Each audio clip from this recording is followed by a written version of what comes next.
one of those days where you just think to yourself, like, damn, it's a good ass day. The sun is shining, you get off work early. Praise Jesus, because you're just feeling blessed. It's days like today you gotta be thankful for because you don't know the hell tomorrow could bring. One bite. Stop it! Stop it! I'm not eating! I'm not eating your shit, fucking shit!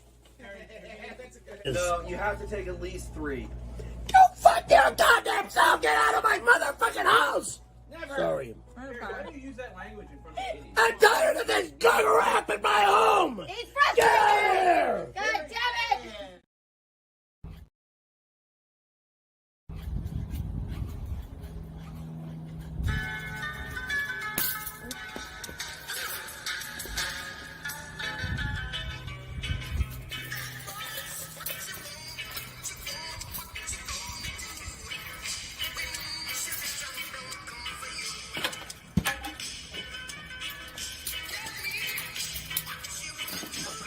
Physically ambiguous. People are like, is she a little person? Is she a dwarf? What is she? I'm like, I am the baddest midget bitch. Okay? I'm like a magical unicorn. Magical unicorn, more like My Little Pony. Even voice actors can have parasocial relationships. What, people were like recognizing his voice, not his face? Because like when you voice act, you're in the booth alone. So like when you meet the voice actor, they don't necessarily know it's you. So what do? Just like listen until they find? Sounds complicated. I've been told I have a face for voice acting. Chris, you got face for everything. All right, that's a joke. A face for bukkake. What?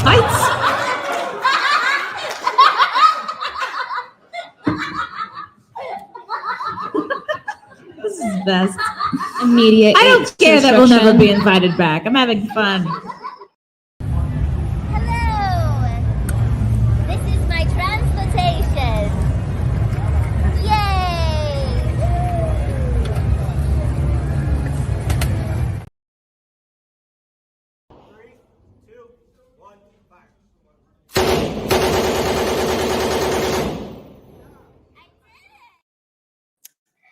Hello!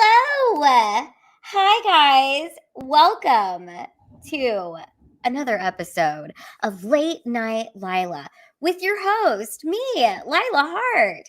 How are you guys doing? What is up? Happy Tuesday. It's Tuesday night. Wow, this is the earliest I think we've ever had a Late Night Lila. Coming in at 10 o'clock p.m. here in Dallas, Texas. Does this hat make me look like I am from Texas? You guys like my hat? Oh my gosh. What did you think of my intro? I'm just trying to put together some clips. Hello, everybody in the chat. We've got Psychotic Mongoose. Hi, chat. We've got Adam. Hi, dear. We've got Spectral Citizen. Hey. We've got David Hill. He was doing pretty great. We've got a Ray of Lights, and we've got Sam. Sam, did you see your video in the intro of Sam pushing me? Did we all get that? Let's watch it one more time because it is just so. Here's me and Sam. Hello. This is my transportation. Yay!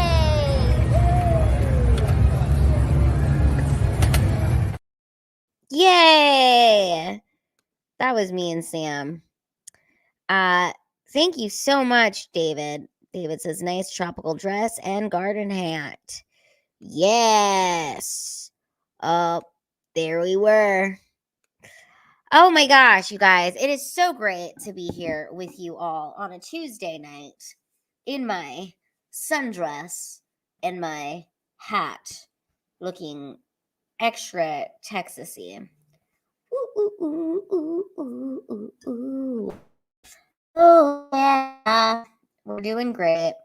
We're feeling great. I'm drinking my tea. God, you know what? Let's have some poop talk. Did I poop today? I did. And I'm really happy about that. Had a nice morning dump, which was just A plus, A freaking plus. How are your guys' poops today? Did you all poop? Everyone take a dump today? Some old rabbit poop? No, this was not rabbit poop. This was a nice, healthy log. So, you know what? I'm healing. Took a dump today. That is great. Wow. Adam coming in with a 2-time poopy. Alan had brown and ropey. Fantastic. Alan said he was fibrous AF. That's what we like to hear. We like to hear. And look at this. A ray of light. Tried the new Burger King burger and it was a total cleanse. I am so happy for you. You guys, I'm telling you, what a gift it is to be able to take a dump. You go every day. Wow, you are very regular. See, that's the goal. That is where I'm trying to get. I am trying to get everyday regular, okay? Look at these sunglasses. I want everyday regular. Okay, there are 16 of us. Thanks, Adam. Best stream on the internet right here. And best poops is what we're trying to get to. Best stream and best dumps. That's right. Okay, 16 people in the chat, which is fantastic. You see, there's going to be a time where there's going to be like 1,600 people in the chat. So we're going to miss these times where, oh, wow, 18, 2 more people just popped in. This is very special. These are special times, okay? I am 200 watch time hours away from monetization. So right now, we are just hanging out. This might as well be a FaceTime call, which, how special is that? How special is it that our live stream together is so intimate and small that we can pretend we're on FaceTime right now? And I'll look directly in the camera. It's like we're hanging out on FaceTime. Fantastic. I am drinking my positivity, as you guys know. And let's read what it says. Oh, good. We've got Forest Mommy in the house. We love Forest Mommy. She's the best. We are so lucky to have this time with you. I love you, girl. I'm so happy that you're here. You and Adam are awesome. And David and Sam and everybody that's here tonight. I love you guys. Okay, so we have got, what do we got for our good energy reading of the day? It says, you can measure the love you bring to each day by the joy you experience in each moment. Because all we really have is this moment. We've only got this moment. That's it. We've just got this moment. I made a giant discovery today. I have a lot to talk to you guys about. Do I? Well, I'm going to make up a lot of stuff to talk about. And we're going to see where this conversation takes us. Aww. Love you, James. So happy to have you here. Okay. So, what did I do today? First of all, I wore a sundress because it is getting hotter. It's getting warmer in Dallas, Texas. Can you believe it? I am excited. It is an unusually warm February, which is great for us. Normally, this time last year, it was freezing. It was cold. All 200 of our plants that are now in the backyard were still in the garage. If you guys didn't know, we have 200 plants that we brought from Los Angeles. Sam says, I drink that brand of tea. I didn't know you were supposed to read the tag. So many fortunes I've missed out on. You know what? Now you know. It's okay. We're just living in the moment. We're learning. We're growing. We're constantly. Can't live in the past. Gotta live for the present moment, which is now. Ooh, live in the moment. Here we are. So good. You guys like my little logo in the corner? It says Small Talk Live Stream with Lila Hart. I need to get a late night Lila live stream because, you know, I like small talk, but I just like late night Lila because did you know that Lila actually means night in Arabic? It's an Arabic name. Yes, late night Lila. Is this going to be another crying stream?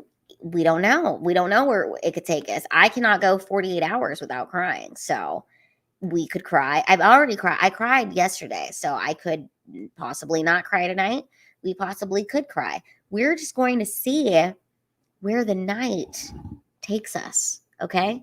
Because I don't really have things totally planned. I'm just going with the flow. It's just me and the tea and the microphone, and we've got this big old jug of water too.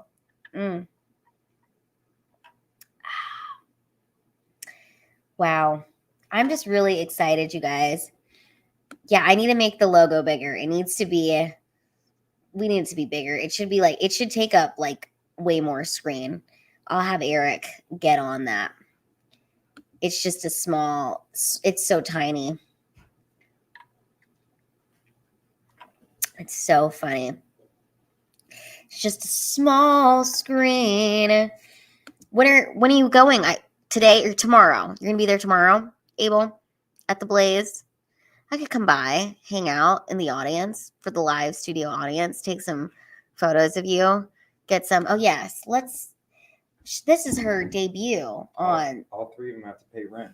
Aw, look who it is. It is a Biscuit. Biscuit, you're on Late Night Lila. What do you think? Biscuit is a late night. Oh, Biscuit, can you tell everybody to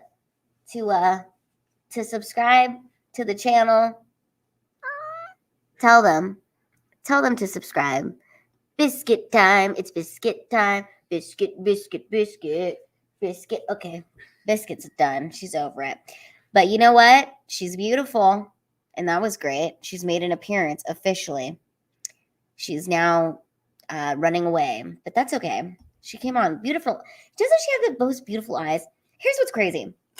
Biscuit is half Mancoon, half Ragdoll. She is tiny, though. I thought she was going to be a lot bigger. She is just so little. Biscuit says, like, follow, subscribe. That's right. What's up, Daniel? Hey, Lila. Hey, Biscuit. David said Biscuit is real pretty.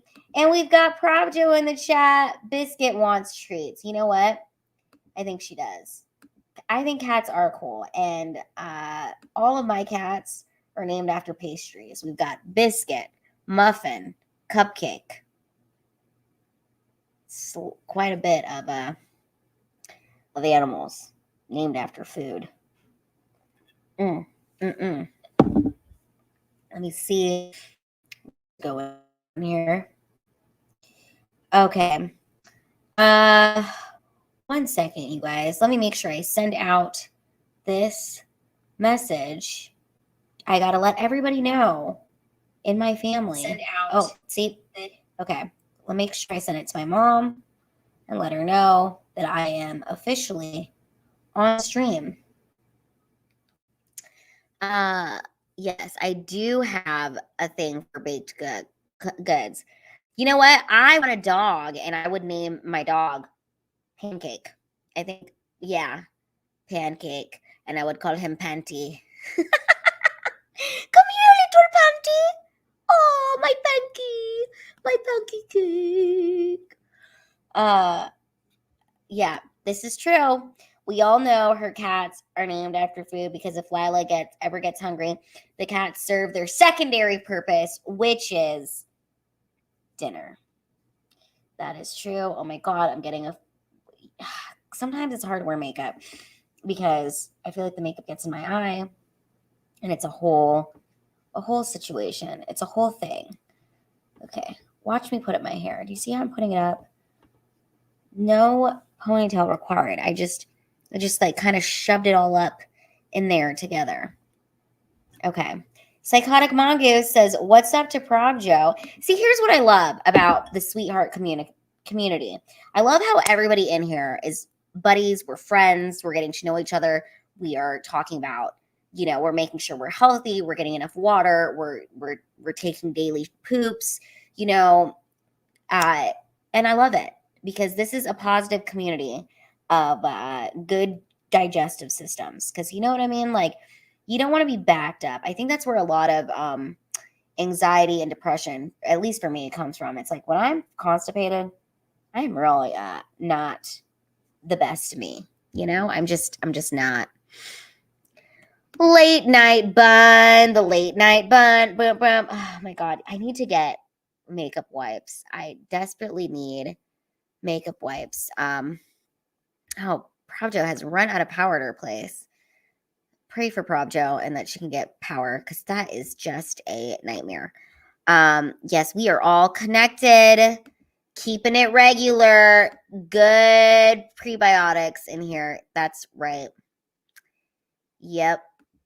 That's right. Oh my gosh, you guys. I need to do like an unget ready with me stream where I just like take off all my makeup. Crazy Legs, thanks for coming by and stopping by and saying hi. Thank y'all. Yep, we've got, look at that. 30 peeps in here now. That's just fucking fantastic. We're doing great. The stream is a streaming. It's a going. Okay, so got to tell you guys about my night. Pretty big deal. Got some pretty exciting news, if I do say so myself. I went to my first homeowners association meeting, and you are looking at the newest member of the board of directors of my HOA. Yep, I'm part of the HOA. I am now part of the board of directors, me along with 4 other people, and I'm in it. I was the youngest person at the meeting. I think I'm the youngest homeowner in my neighborhood. Oh, wow, you're getting a hot tub? No, homeowners association, okay? Eric and I, we bought a house 3 years ago, and we have an HOA, which I think HOAs can be very annoying, as I'm learning. But hey, I am learning about stuff. Our HOA actually does a very good job of, they cut our grass, they water our grass, which is great. And yeah, I went to the HOA meeting, and it was at an IHOP. There was only 8 people. There's 215 homes in this that are part of the HOA, but there was only 8 of us there. And everybody else that was at the meeting has lived in this neighborhood from 12 years to 30 years. There was one lady that was there that just recently paid off her entire mortgage, which is exciting. She's on a 30-year mortgage, paid it off, so I was pretty happy for her.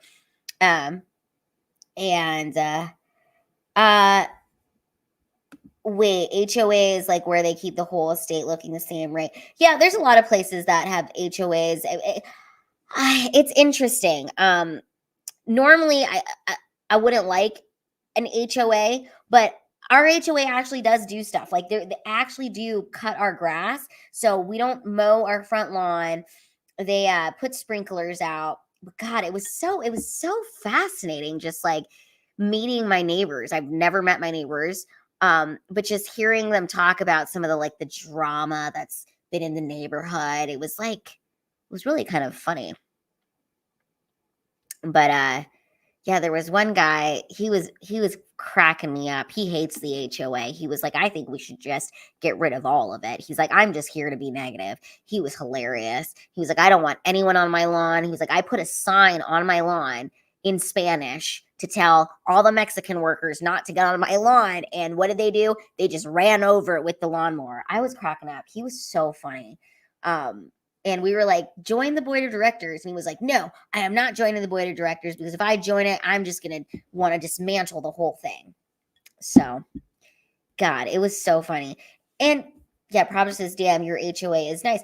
Okay, because my parents had an HOA when they had their place in Washington State, and the HOA didn't do anything, and their dues were like $100-something a month. Our dues are only $40 a month, and they actually do stuff. Like I'm telling you, I've never mowed my front lawn. They leaf blower everything because we have these massive trees in front of our homes. They do want to raise the HOA prices like $5. That did upset some people in the meeting, to the point where one lady just got up and she just left. She was so pissed, which is understandable because everything is going up. All the prices of everything is like going up. Anyways, they had an election meeting, and I put my name in, and I'm part of the board of directors, which I think is fun. It's exciting. I might as well know what the hell is going on in my neighborhood, you know? $500 a month Is your HOA is $500 a month or $500 a year? Because that's crazy. It went up by $125 a month. Oh my God, that is so crazy. Wow. Yeah, our HOA is $40 a month, and they are trying to vote to get it to $45. They've been trying to do this for the last 10 years. It's never gone through. It's been $40 a month for the last 35 years or whatever. Oh my gosh, 500. That is crazy. What do they do? What do they actually do?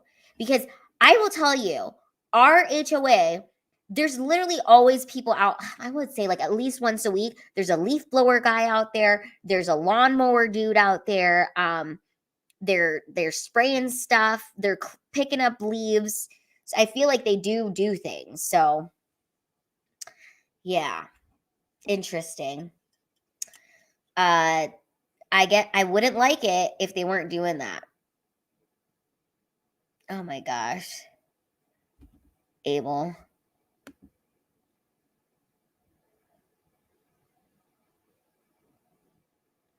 Oh my gosh. You're so funny. They vacuum the hallway and clean the outside area, and $500 a month. That's crazy. Yeah, it was pretty interesting at the meeting that the fact that they want to change it to 45, and then someone said that we should raise it up to $50 a month so that we can have people cut the trees, because there was like a whole tree thing. But it was just fascinating. It was so crazy for me to be like, wow, there's so many people who've lived in this neighborhood for 20 to 30 years, and I like that. Another thing that my neighbors were upset about was they were upset about renters. Because I guess there's some, there's a lot of people who own the homes, but then they rent it out to other people. So I didn't like that, which I guess it makes sense, because if you're renting the house versus if you're owning the house, I think if you own it, you like care a little bit more about the property, and you're like trying to always improve and fix things. My gosh, it was fascinating, and it was at the IHOP. I have to tell you though, my one neighbor who was all about abolishing the HOA, he was my favorite. He was my absolute favorite. He was just so funny. He was just saying all the things he hates about HOAs, and it was so freaking funny. I did not let anybody in my neighborhood know that I was a stand-up comedian, or tell them what I do. If they find out, cool, but I just think it's pretty hilarious. Anyways, there's going to be like elections next month. Maybe I'll run for president. So one lady's been president for the last like 3 years. I don't think she really wants to be president. They said I should run for president. So maybe I'll be president of my HOA. Wouldn't that be kind of funny? I think that would be hilarious. President Hart, president of the HOA of Texas. Thanks, guys. I'm feeling great. I'm feeling good. I'm feeling like,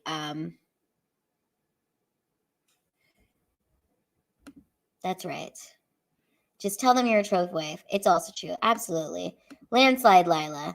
I won by a landslide. In fact, everybody, all 8 of the people, well, 7, because one lady walked out, voted for me. They put my name down. They voted for me. I am now part of the board of directors of my neighborhood HOA. It's great. Yep. I may be small, but I'll do big things. Landslide Lila, 2024 HOA president. Yes. Yes. Oh, that is so great.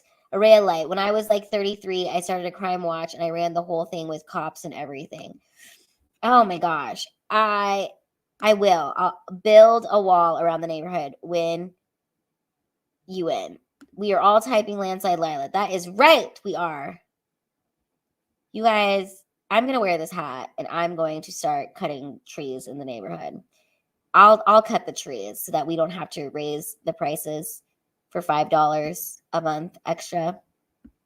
Oh my God. There's so much drama in the HOA too. I was like finding out all this like juicy information about different neighbors. I don't know if I can share, but it was just so fascinating. I was like, oh my God, there's 30 years of gossip happening in the neighborhood. Yep, Lila's gonna make HOA great again. That is right.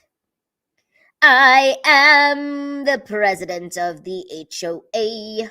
Yeah, this hat is so cool. I have to tell you guys. So I bought this hat from a hat store, and the guy who runs the place, he's awesome. It's where I get all my my products for merch and stuff. He was like, "Tell me if this is kind of weird."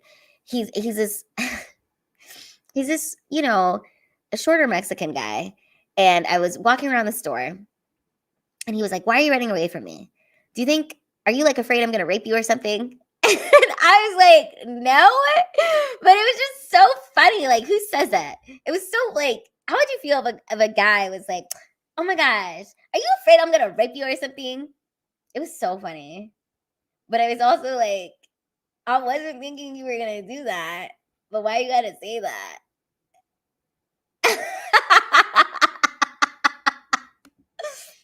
I love the fellow sweethearts on here. You were all the best.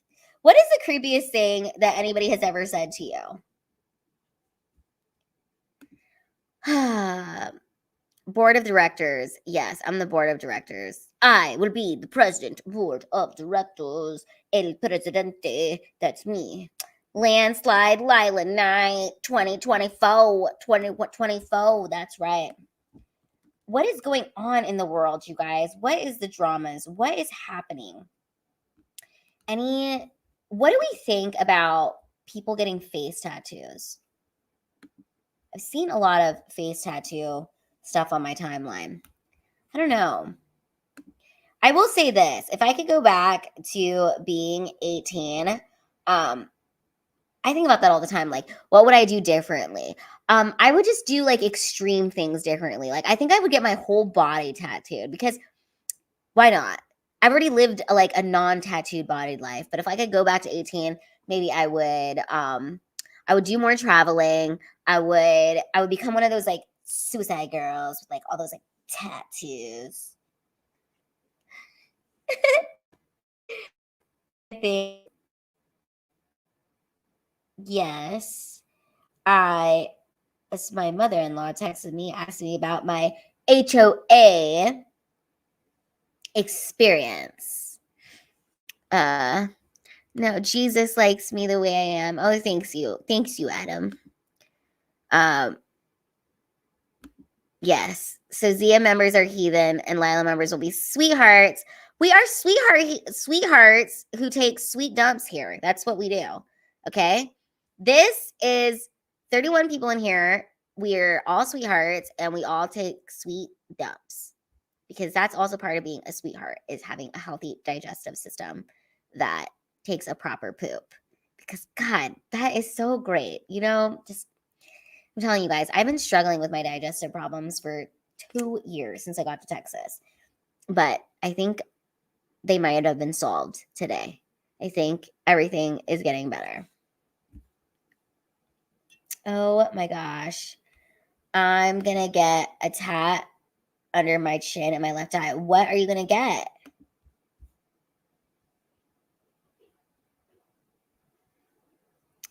Tattoos can be sexy or tasteful, sexy, cool, but not on the face for sure. Okay. Mexican food is the answer to all the poop problems. I think so. I think it is too.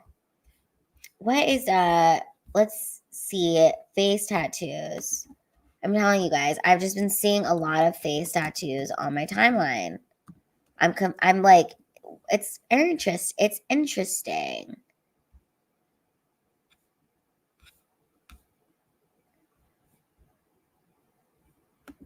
I don't know. I think to each their own. But also, what do you think about getting someone's face tattooed on your face?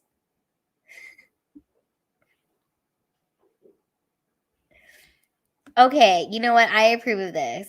I need y'all's opinion for my next tattoo. It'll be a forehead tattoo that says Landslide Lila 2024. I freaking love it. Pravjo has also seen a lot of face tattoos on on her timeline. Right? Interesting. Yes, but I'm also talking about this. Oh, God. This is the face tattoo. I'm going to show you guys what I saw, and I want to know what your thought on this is. Let's see.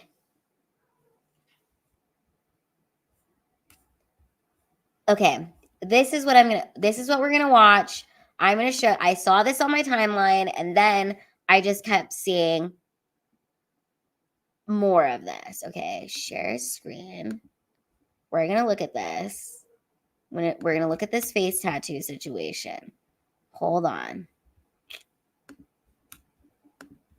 Let me get this together. Just said, hey. Okay, we're gonna look at this face tattoo situation. I saw this on my timeline, and we're gonna discuss it. Are you guys ready? Let's go. Told the bitch, I said, hey, take one of your eyebrows off. She did that. I said, hey, cut your hair. She did that. I said, hey, dye your hair green. She did that. This is build a bitch. This is my girl. Look at her. Jump to the side, ho. Jump to the side. I stay cheating. I do what I want, but I'm going to tell you one thing. My baby mama gonna always be a young little baby mama. Ain't that right? I know that's right. All right, hey. Yeah, daddy. You a good girl. I got you a leash. Pick it up. Pick it up. My It's over here. God. Nah, it's over here. Grab the leash. I got you. When I get to the house, what it is? You bitch. So The bitch, I said, okay, hey, hold on. take one of your eyebrows off. She did that. This is pretty okay. Isn't that a lot?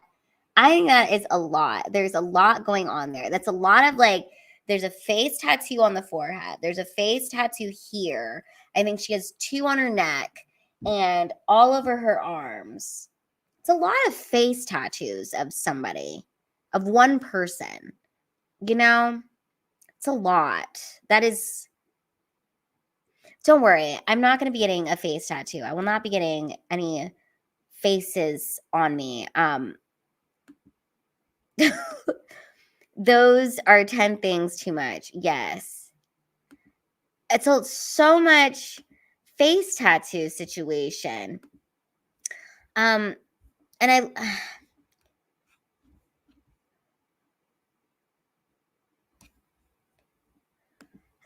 does one get someone to get that many tattoos of their partner's face on them? I mean, like, how many do you need? How many do you actually need a partner's face?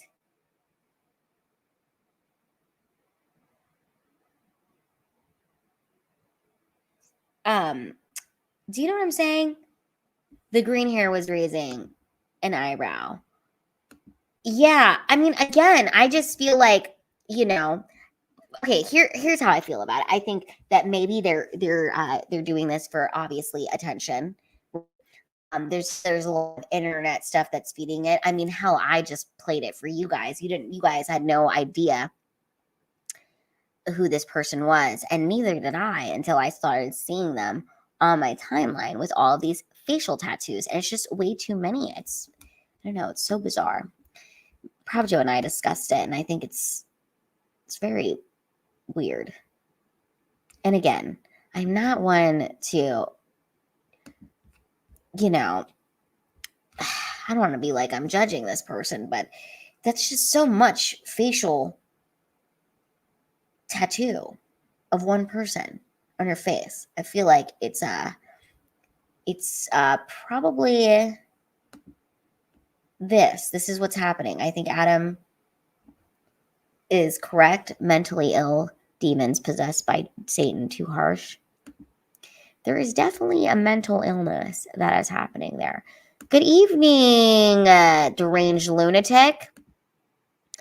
Did you see it on TikTok or Instagram? Here's the thing. I saw it on Twitter. I do not have a TikTok.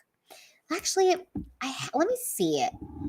Let me see. I swear, I think I did have a TikTok like years ago that was, I think I had it in 2016. Let's see if I can find my old TikToks. Why is it not? I think I might have had it for like a second in 2016, but then I never got it again. Once I was like, oh, it's okay. I'm looking for me on there. Apparently I'm not, I don't have TikTok. Okay. So funny. Yes. Yeah. Facial tattoos aren't the best way to show your partner you love them. Break into their house instead. Well, I mean, I think if you love someone, love can make you do crazy things. Okay. You know what? That's a good point, James, to bring up. Who am I to judge this woman getting facial tattoos of the person she loves? She's probably, you know what? I don't know. I can't judge people because okay, maybe I'm going to judge a little bit. The facial thing is a little too much.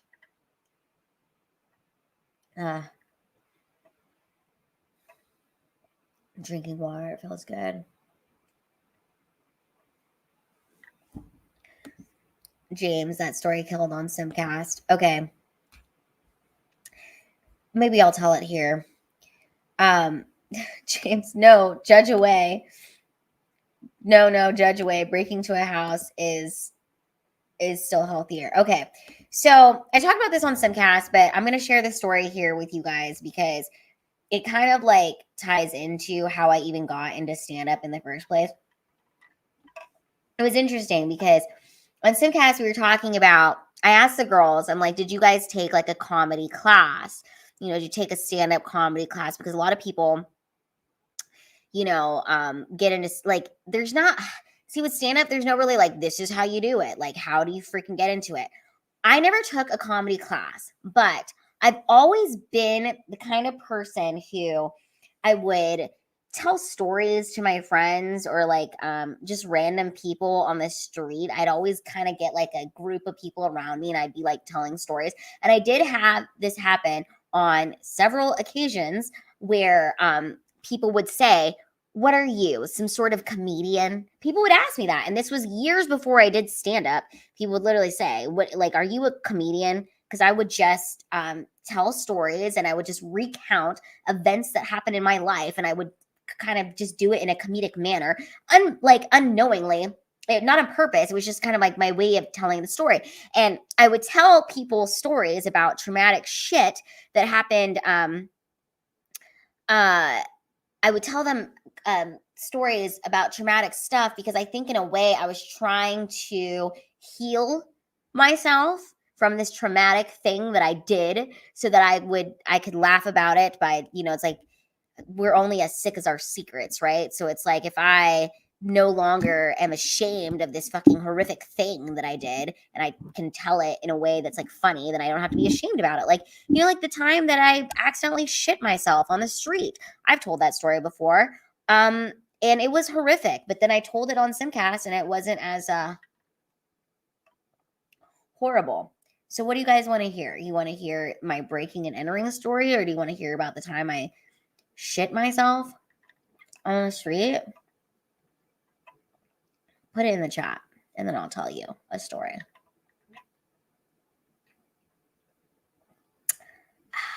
Yes.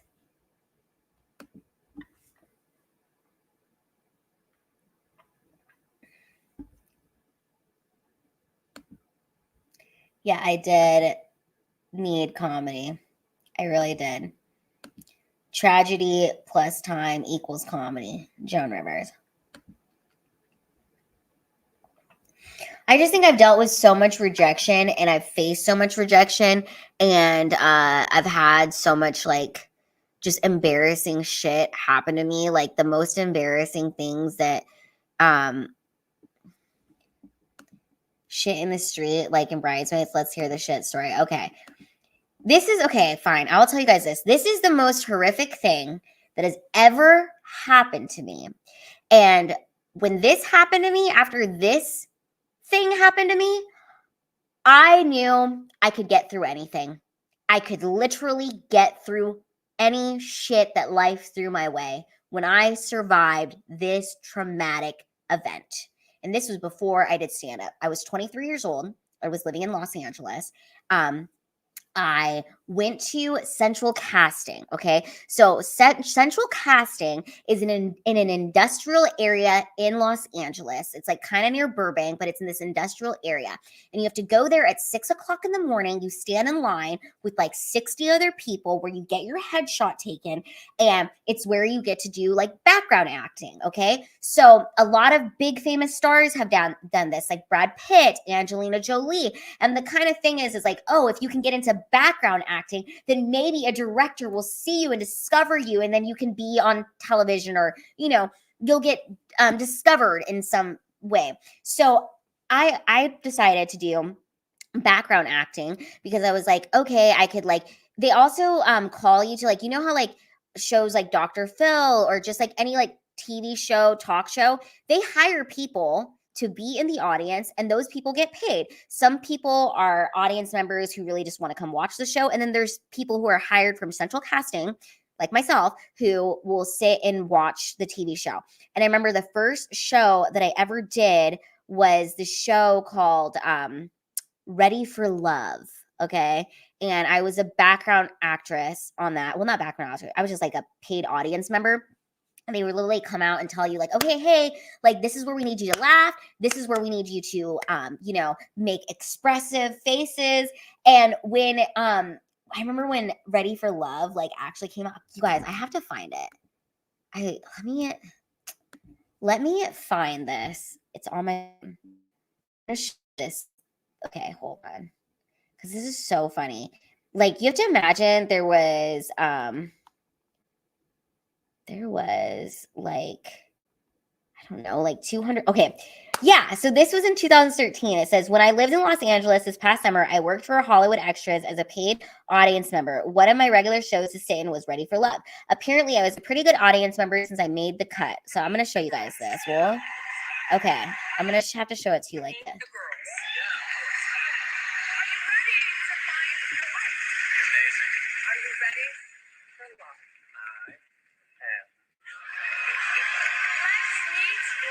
See, did you guys see me?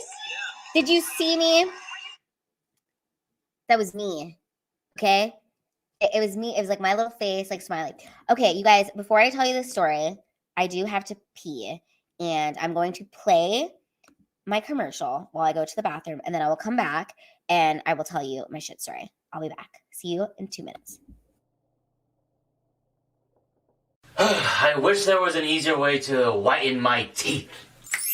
Did someone say wish? Who are you, the Tooth Fairy? No, I'm even better. I'm the Loomis Genie, here to make all your teeth whitening wishes come true. I heard you wish that teeth whitening could be easier. Did you know with Loomis you could relax, drink, talk, and exercise while whitening your teeth?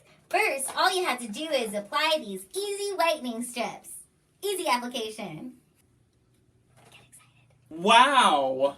Let's put it on! With Loomis, the application process is quick and easy. With these strips, you can still talk easily, you can drink water. Oh wow, I can still talk. And you can relax. Relaxing while teeth whitening with Loomis. Are you relaxed? You can exercise. Exercising while whitening our teeth with Loomis.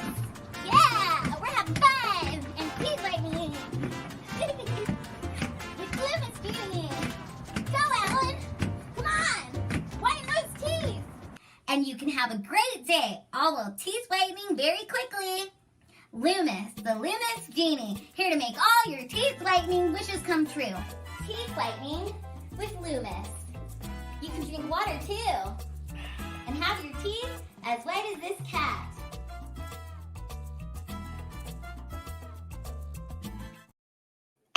back. Oh, wow, you guys.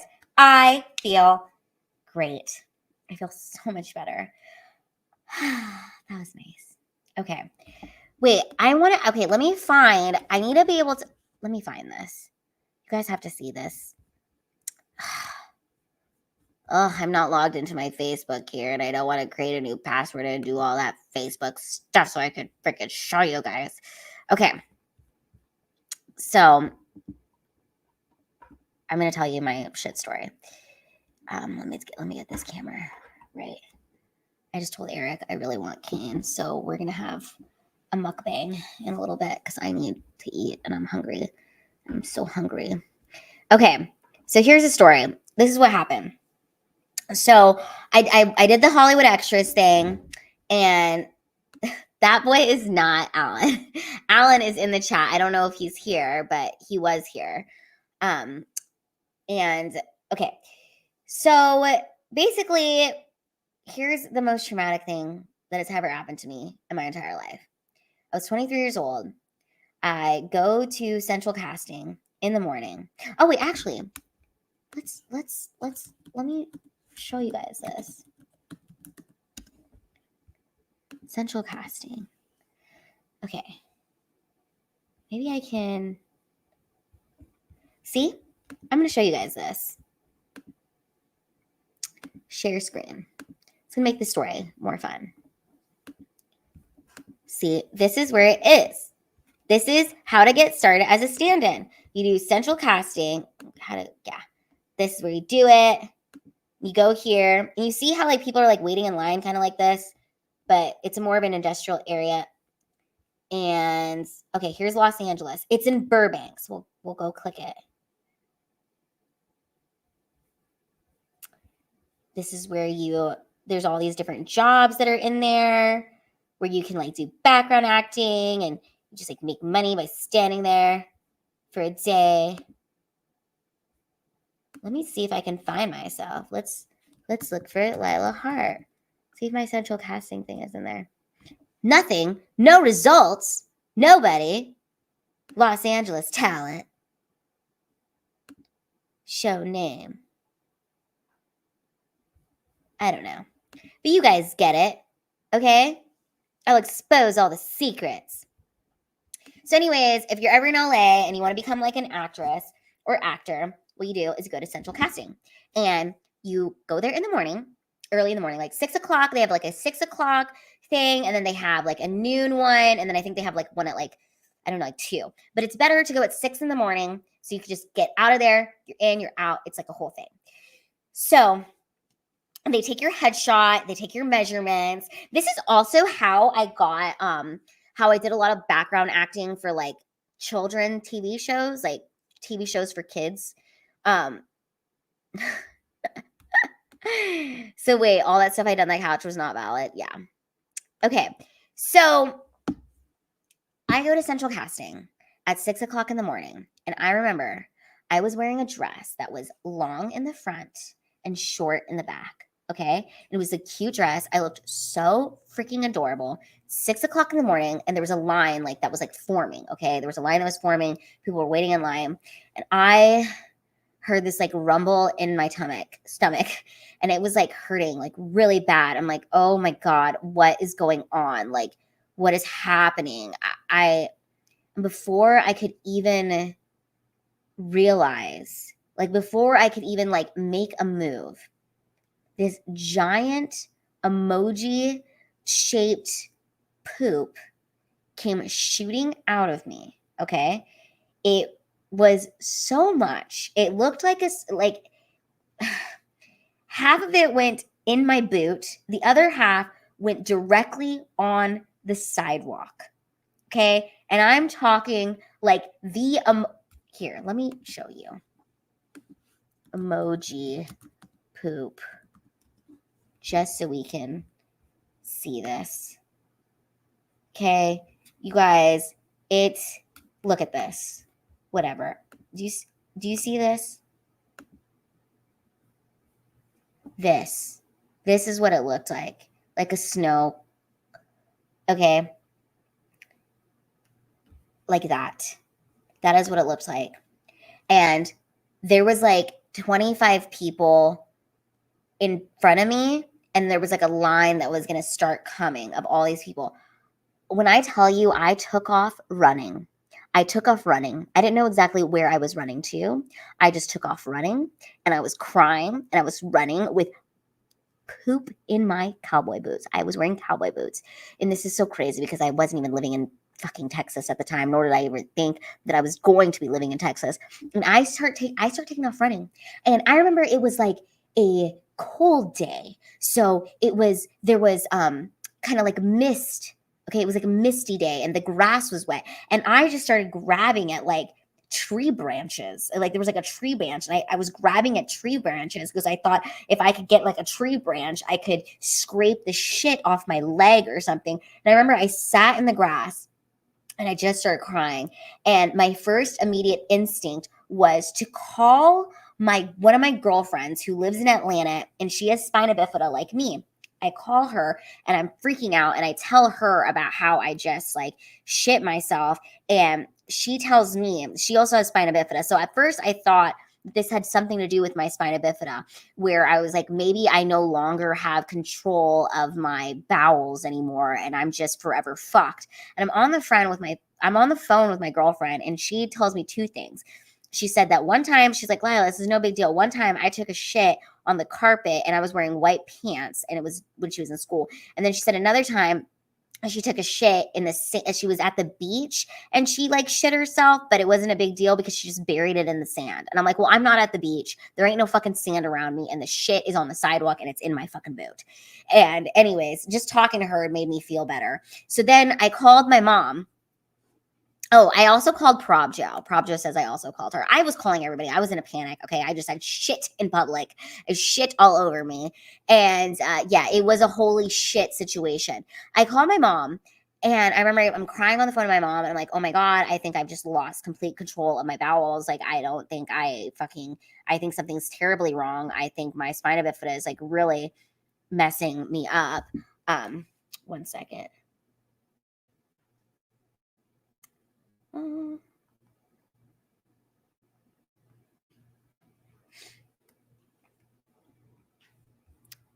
second. So I call my mom, and she's like, well, what did you do last night?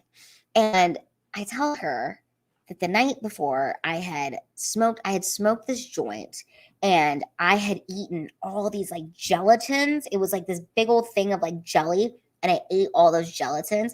And then she was like, oh, okay, well, that's probably like why. So then it made me kind of feel better that I was like, okay, maybe it's because I ate all these freaking jellos, and it's not because of my spina bifida. Maybe it's like what the fuck I ate. So I was a little bit calmed down, and I was like, I need to like clean myself off, and I need to figure out how to fucking fix this situation. So I went into this random building, and I think it was like a real estate office or something. And there was a lady that was sitting in the front. She couldn't really see me. She could just see like from up here. And I was like, hey, do you have a bathroom? And she was like, yeah, just down there. So I went down to the bathroom, and I like put my boot and my leg into this fucking sink. And I just started like scrubbing my body and myself with all the soap that I could just try to clean myself off.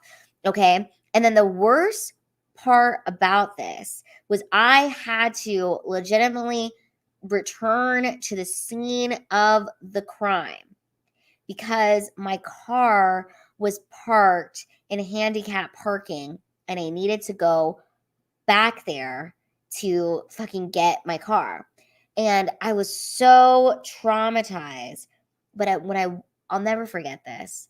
When I walked over there, I looked on the cement, and I was looking for my shit. I'm like, where is my shit? Why is it not here? Because it was gone, you guys. It was gone. And what had happened was everybody that was in line had stepped in my shit and brought it into the central casting office. So what did I do? I went home, I took a shower, and I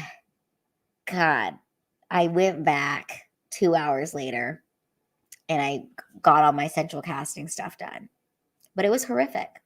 It was truly a moment of like, wow, I really just shit myself in these streets of Los Angeles. And I can make it through anything. Hold on.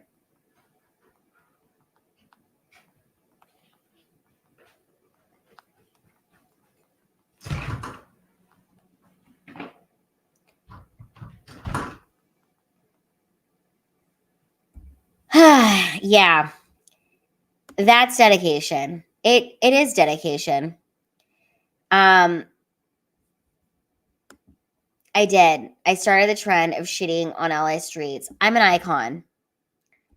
It is true. I shit the streets before it was acceptable, like it is now. That can't be the only crazy pooping story you have. I mean, fortunately, it is. Fortunately, it is the craziest poop story I had. Because here's the thing, you guys, like, there were so many parts of this shit story that were so fucked, okay? Because the fact that I was wearing a dress, I am grateful that it was short in the front and long in the back, because I think, like, I don't know who saw, and God, I'm glad that this was in 2014. So it wasn't really during a time of when everybody was like so video recording themselves, you know? So no one like had caught it on camera. I think that would have been fucking awful. And it was, I wasn't wearing underwear. Okay. I didn't wear underwear that day for some fucking reason. And I'll never go without underwear again after that. I mean, I'll fucking, no, hell no. I will not. I wasn't wearing underwear. So there was nowhere for like, I couldn't just, or if I was wearing pants, I could have just shit my pants. Like, it was like, no, it like literally came out of me. And when I tell you it came out of me, it was like so much because I'd eaten all those Jellos the night before. I'd gotten so high and I ate it like, God, what? I'm going to look up these Jellos. Mexican, I think it was like Jello cups. Let me look at these Jello cups. It was this. Oh my God. I'm going to show you guys what the hell I ate. Let me show this to you. This is what I ate. Okay. I'm going to show this to you so you guys can see this. You see these Jello? This Jello. I ate an entire thing of this. So imagine how much shit came out of me. I'm telling you guys, it literally, the way it looked on the ground. Oh, I forgot to tell you this. This is the most important part of the story. It came out like a poop emoji, okay? Like a swirl. And my instinct at that point was to kick it to the side, kick as much of it to the side. Like, just, I don't know. I just wanted to spread it over. Like, I didn't want to just leave it like with the fucking looking like a swirly poop. I kicked it to the side and I started running. And now when I tell you guys I was running, it was more of like a limp, light jog, but I was going full speed. For me, that's full speed. But if you were to watch this, it was like a hobble. Okay, because I can't really run. But I was trying to go as fast as I fucking could. But I was hobbling along with shit in my boot and it stunk. I mean, it was bad. It was between, it was like, you know, when you're getting soft serve ice cream, that was the consistency of it. And it was flowing out of me like fucking hot lava, okay? I was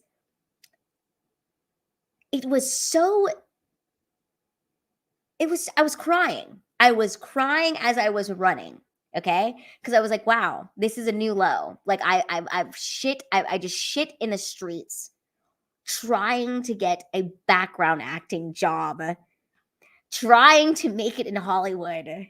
And here I am shitting in the streets of an industrial area. Like, you know what? Let's look up where Central Casting is.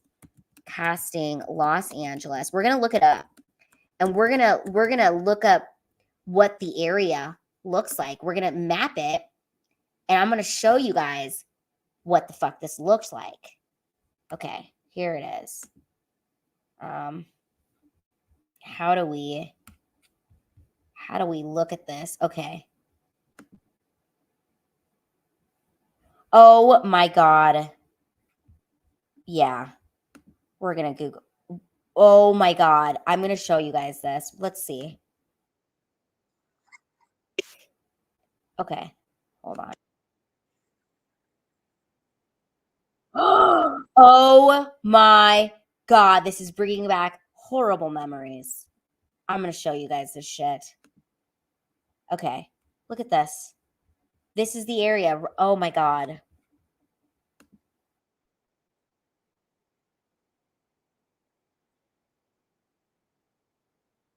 Okay, see, do you hear what that guy said? If you're not here between 3:30 and 5:30 a.m., you will not be seen.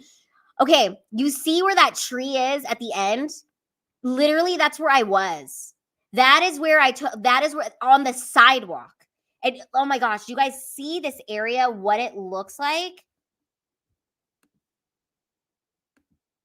Do you see where the disability car, my car was parked right there where the disability parking is, right there. Oh my gosh. And then you see how everybody has to go in and it's like a whole like seminar. You have to like do this whole seminar thing. Oh, see the line? You see the line of freaking people? That looks like it might be me right there, the little small person. Oh my gosh. You see this freaking line of people? Look, the lady by the car, maybe that's me. Now, you guys, I shit right about there where that lady is standing. That is where I shit. Now, when I tell you, there was all of these people in front of me like this, and then there was people starting to form a line behind me. And the shit just came out of me right there. Oh my gosh. Yeah, you see these. Oh my God, this is so funny. So you see how it could be like a moisturous night? See right there. My car was parked right in that front spot. My car was parked right in the front spot. How did people react? I don't know, Adam, because I just took off. I didn't give them time to give me a reaction. I shit myself and I just started hobbling, running away at the speed of a turtle. Okay? But to me, it was the speed of lightning. But the movement was the speed of a turtle. But I was going as fast as I could. And I had to return because I had to return to the very front because my car was parked in the very front right there. Oh my gosh. Let's see what else we could. Up there, and then they take your picture in the front right here. Everybody stands in line. Yeah, you see, this is what the area looks like. And there's like kind of like trees. And I was grabbing at the tree branches and trying to just. Okay, I don't know what all this stuff is. This is yeah, this is the line of people. People like just standing in line. Oh, here it is. We will look at this. Okay. You see the area? I guess it's not super industrial. It is just embarrassing is what it is. I cannot believe this happened to me. But there's not really like so much around. Would you guys want to take a dump anywhere in this area? Would you want to take a shit on the sidewalk anywhere here? I don't think so. Where's the nearest restroom? There wasn't any because the building wasn't open. And I didn't even have time. I don't know. I don't know why I wasn't wearing underwear that day. I was trying to be, I don't know. I just wasn't. Okay? Just wasn't. My biggest regret. I should have worn a diaper if I would have known that shit was going to happen to me.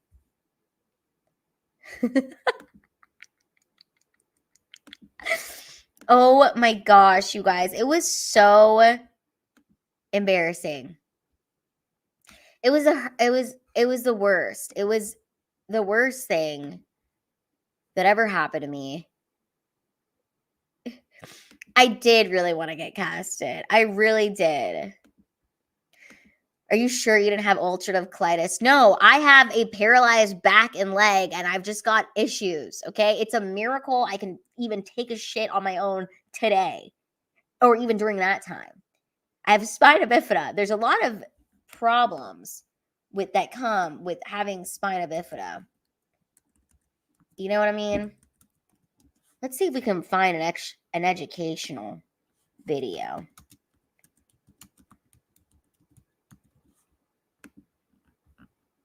Let's see.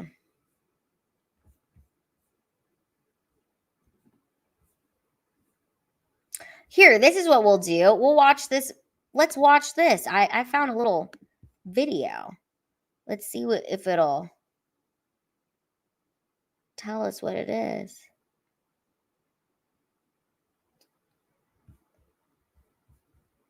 Let's see what it talked about. You guys.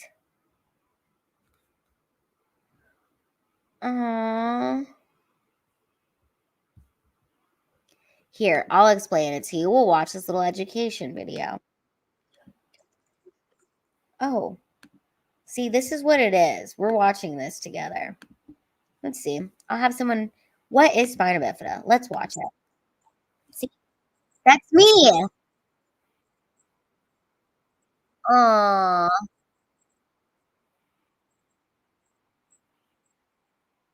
That's what I have.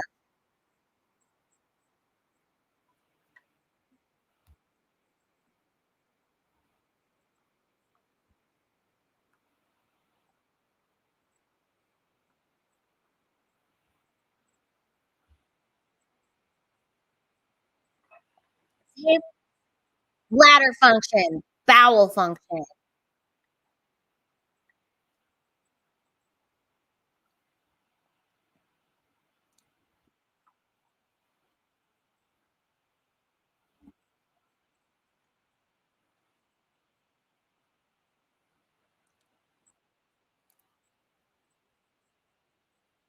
Yep, they have to do a surgery.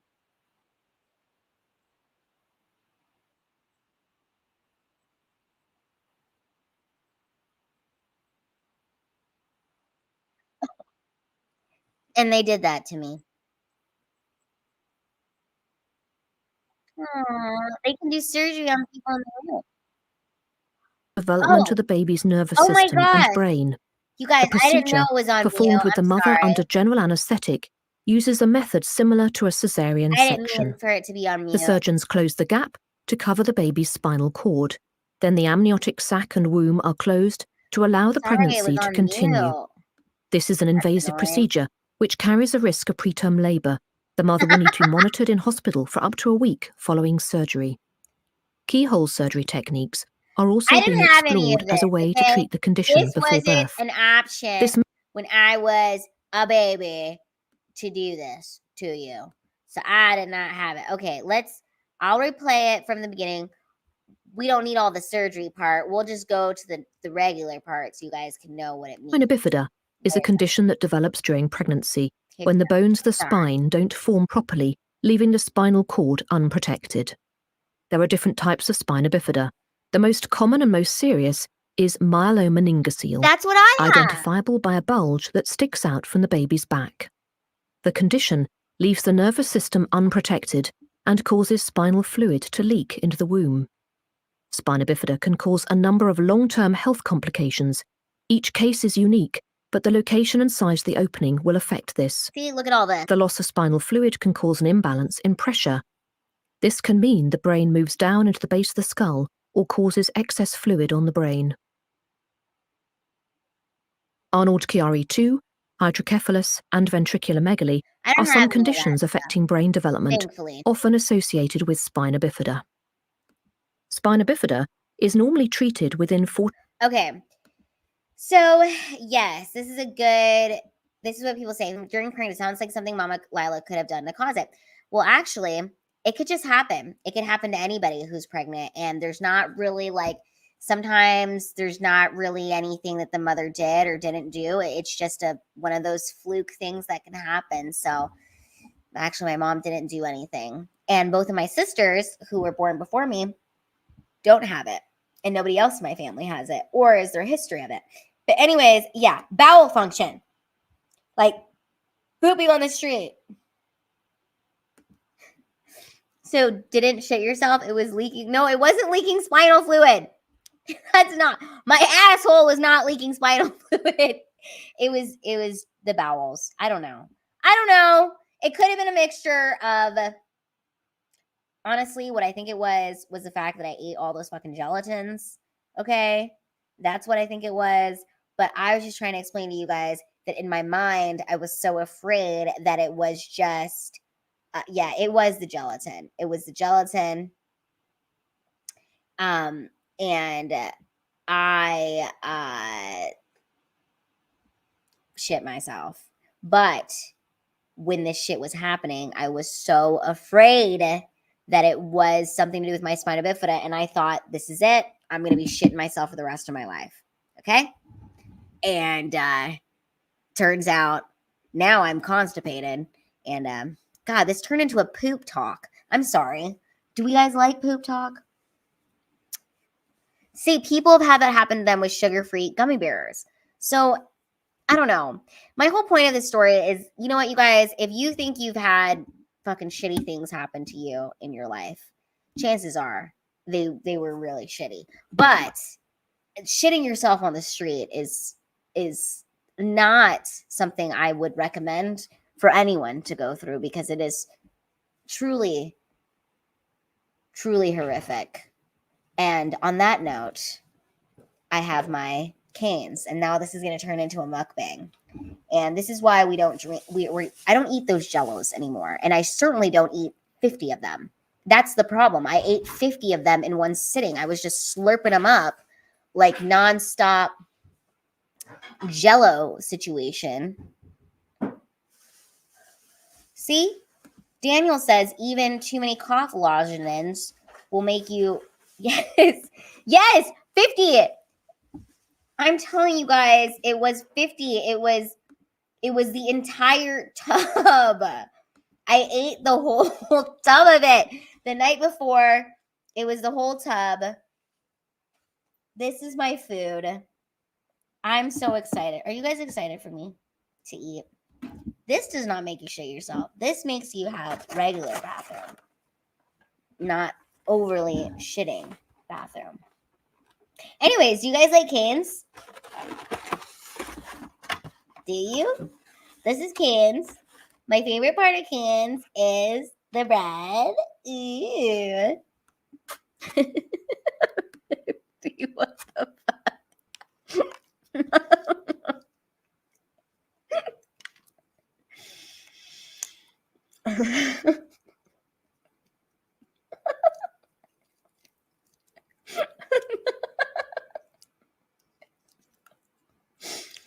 Oh my God.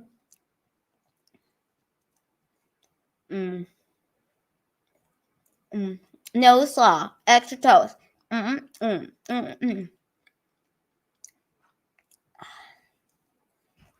my God. I love toast. I'm trying to think of another, I have so many funny stories, but give me a topic and I'll come up with a story that I have from an experience. You guys can ask me anything. I love bread. Bread fry.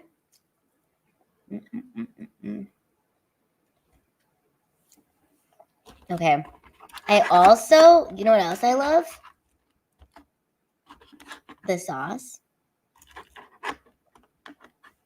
Tell me about the gays. Okay, I have a story for you, James. Tell me about the gays. So, I actually have a great story. So, when I first started stand-up in 2016, my best friend was, and he's still one of my really good friends, but God, we were so close, was this guy named Jimmy Rogers.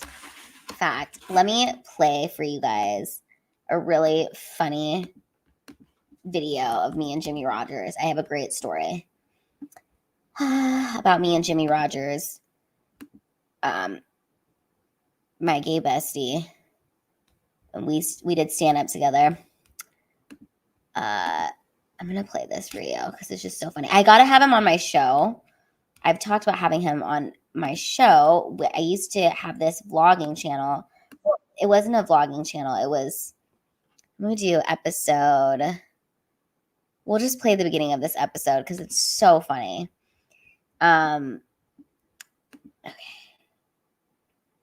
Okay. I'm going to show this to you. Share screen. Got it. We'll play this while I'm eating. Okay. If you guys want to watch this, it's so funny. This one's called Let's Get Weird. You might look like you're. I can't. No, I'm not trying to die for a YouTube video. Let's go. Put the pedal to the metal. Let's get out of this, please. Hello. Save the comedy for the stage. These are my female comedian friends. This is Kim Kroll. Hi. And Meredith, what's your last name? Meredith Knesevich. Meredith Knesevich. This is in 2016. I'm used to mouthful. You know what I'm saying? Me too. Okay. He's at a comedy club. I'm the lounge here in Los Angeles. I think it's Koreatown. Koreatown. Parking sucks. That's all I know. No, they just both went up. We just both got here from the open mic. This is just going to an open mic. In Los Angeles to try to get somewhere.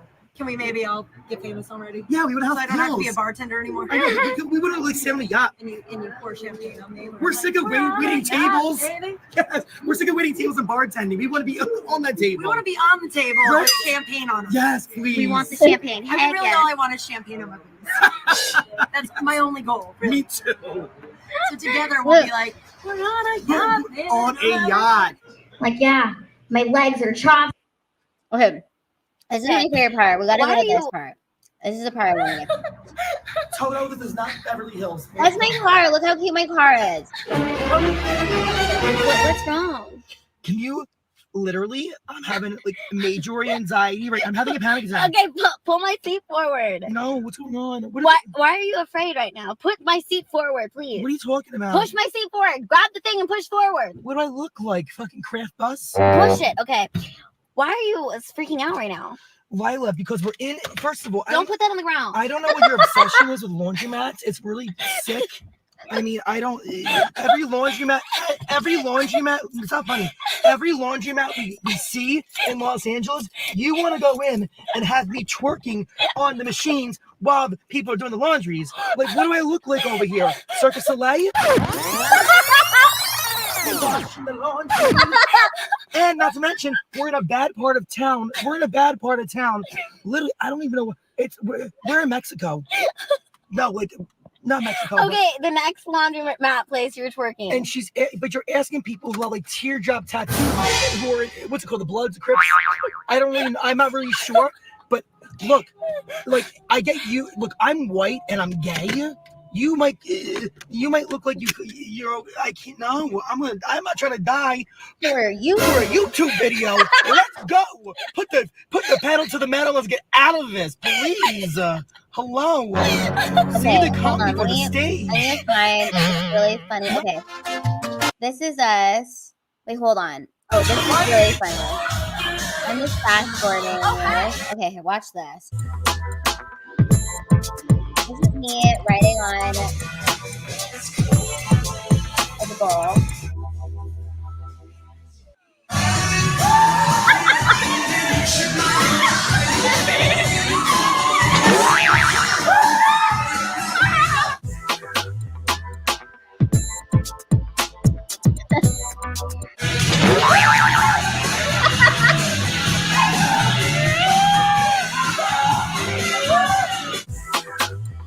Yeah, so graceful.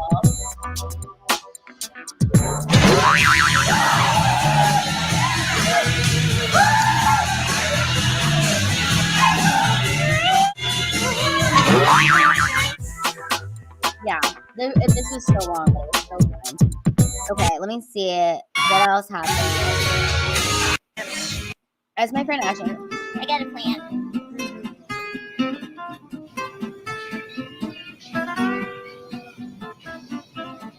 He's just stealing cheese. What are you doing? No. No, you're not buying that. I'm hanging in my bathroom. They And look he like said they take care of. I think it's cute. Oh, it was so cute. So, that was me and Jimmy. So Jimmy and I did so much. Like, this is back in 2016. So I was 24. We did so much stand-up together. Like, we went to so many open mics together. It was like constantly what we were doing was going to like 4 open mics a night together. And I was also drinking a lot. I was also chain smoking cigarettes. I was doing a lot of cocaine, and we were just having a damn good time. It was wild. But my funniest story with Jimmy is, okay, so one night, Jimmy and I were like out till 4 o'clock in the morning. We had gone to like 4 open mics, and I think we had fucking smoked cigarettes all night, drank all night. I'm sure I did a few lines of cocaine at the Comedy Store. And Jimmy wanted to go to like a gay bathhouse, which was, there used to be a gay bathhouse right off of Melrose, and it was like a secret door. You have to be gay to go in there. You have to show your ID, okay? Because it's just for men. And I told Jimmy, I was like, I want to go. Because I was drunk and high, and I thought it was going to be a great time. So, so Jimmy's like, yeah, let's go to the bathhouse. So I'm with Jimmy. We're with with another one of our friends who was also gay. And we were trying to get into this bathhouse. And I show them my passport, because at this time in my life, I had a license. I had a driver's license, but I'd lost my driver's license, like just somewhere. Like I just lost it. And I never like contacted the DMV to get a new driver's license. I was just like, I'll just travel around like I'm in Europe with a passport. So I had my passport, and I showed the, because, okay, so you walk into the bathhouse, and there's like a little area with like a little kiosk. It's like kind of like you're at the DMV, and you're supposed to give them your ID, and they have to check to make sure that you're a man so that you are allowed entrance into the bathhouse. And it's totally free. Like, you don't have to pay anything. You just have to be a man. So Jimmy shows him, the other guy shows him, and then I'm over here trying to like get into the bathhouse. And the guy was like, I'm sorry, it says on here that you're a female and we cannot let you into the bathhouse. And I was like, this is discrimination. I am transgender. I am a trans fucking man, and I should be allowed into this bathhouse. And they were like, no, you can't get in. And I was like, I was so upset. I was like cursing at this attendee person, and they wouldn't let me into the bathhouse. So Jimmy just went into the bathhouse without me, and I went home. But there's my gay story, James. How long did I smoke cigarettes for? I smoked cigarettes for a year. Isn't that a really... Yeah, I did. I hit him with the transphobia. I was like, and you guys are transphobes. You're not letting me in. This is discrimination. How long? I smoked cigarettes for a year, like I said, which is like a really weird weird amount of time to start smoking. Like, who smokes cigarettes for just 1 year? I did. And then we had, I want to play this other one for you guys because it's so funny. We'll just play the beginning of this. So one time I went to LA Fashion Week. So if you guys look at my YouTube channel, I have a videos called Comedians Vlogging, and I just vlogged for 1 whole week.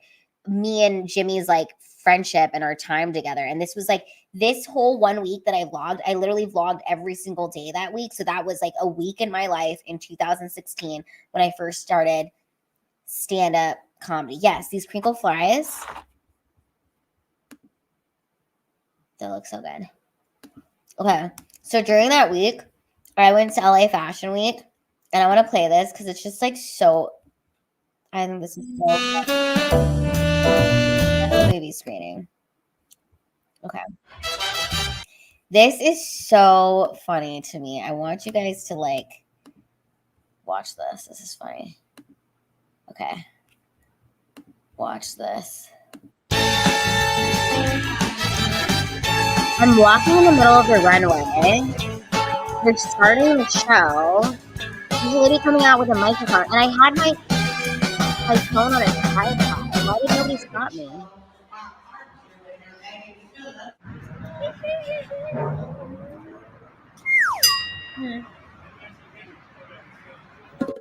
There's Jimmy. Okay, so Lila's at a Hollywood event gala, and here I am in drag for this play called Angels in America. I love Jimmy.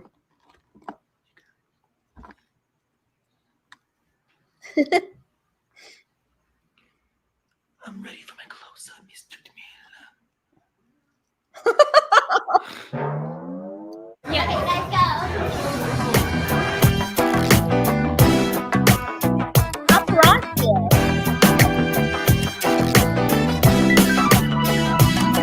Oh my god. You guys, that's the kind of dress I was wearing when I shit myself. You see how it's short in the front, long back?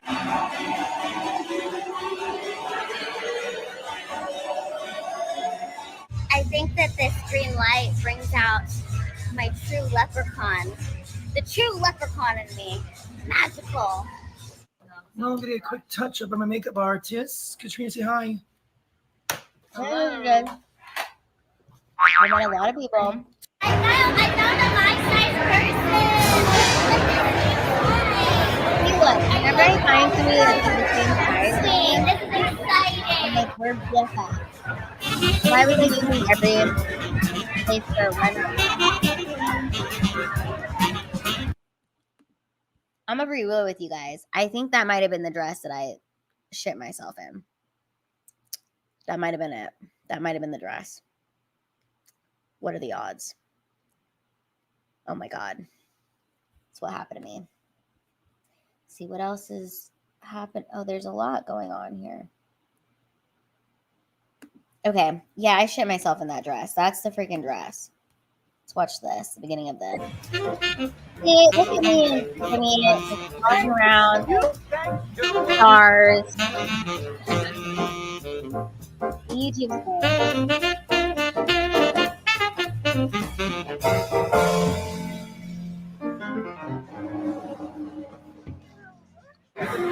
We on a big screen, Jimmy, wave! That's me, that's her, that's me, that's her, that's me, that's her. Me.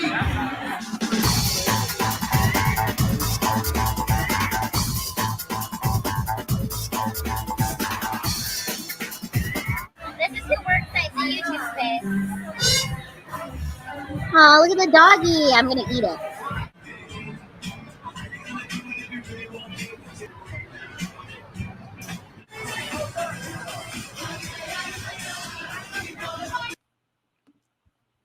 So, as you guys can see, on my YouTube channel, I've just done so much random things. Like, I was going to be a vlogger for a little while and have a YouTube vlogging show of me and Jimmy. I want to have Jimmy on the show one of these times. That's why I don't want to go through every single video, because I do want to have Jimmy on the show so we can talk about these things. I did message him on Instagram and told him that he has to come on my late night Lila stream, and we have to chat about all of our adventures, because we went on some fucking adventures. Because again, this was during the time of my life where I was doing a lot of drinking, a lot of smoking, a lot of drugging. Vlogging was hot in the 2010s. And I was going to be a vlogger. I did it for 1 week. 1 full week of vlogging. And it was a lot. Oh my God, you guys.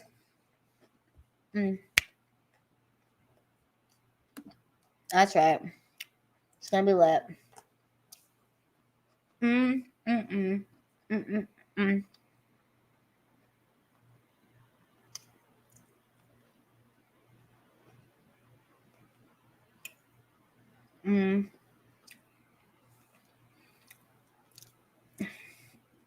Yes. My muscles. Ooh. I'm strong.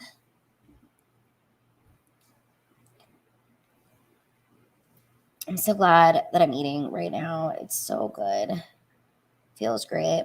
I'm so proud of myself for vlogging, streaming. For streaming. I've just done so many things on my YouTube channel. Like it's been like it's definitely been a journey, you know, trying to figure out what's gonna work, what's gonna stick. But you guys, it is. What did you eat for dinner tonight, Forrest Mommy? God, this is so good. Let me see what else is going on in the Twitter world. We're hanging out. This is fun. See, look, I just gotta say, you guys, shout out to James for asking me. He was like, Lila, give me a story about the gays. And then that triggered my memory with Jimmy and the gay bathhouse. So Daniel says, I'm way too scared to stream on my own without guests. That's why I cancel my show on the weekend. You're natural at it. Oh, thanks, Daniel. You know, if you guys look at my stream show history, it's so funny because in 2023, I only streamed 3 times. And I think the longest that I streamed was for 30 minutes. And I was like, because it was, you know, it's kind of nuts. Like I'm here by myself talking out loud. And you just have to do it like on your own. And you're like, you have to kind of like talk the whole time. But I just am pretending that this is a FaceTime call with me and one of my close friends. And a lot of my friends are in here. Like we got Prop Joe, we got Forrest Mommy, we got Adam, we've got James, you know. And so I'm hanging out with friends and sweethearts. And the rest, and David's here. And that's what I pretend this is that I'm just hanging out with my friends. And we're chatting about things. And there's a lot of good food here. You would like it. Yes, you're at 4.6 subscribers. And you know what? The next goal is 5,000 subscribers. So, okay, you know what? There is something that you guys could do to really help me out. When the stream is done, just leave a comment afterwards and just be like, that was so much fun. I had a good time on the stream, you know? Just so there's comments on there. That would help me. Daniel, you can do it. You got this. It took me like 2 years. I wish I would have started sooner, but then I'm also like, maybe I like needed to go on a bunch of my friends' streams for like a couple of years and like really learn how to do it, you know, to get confident with that. I feel like streaming is a lot like stand-up, where it's like, I can sit here all day and like explain to you how to do it, but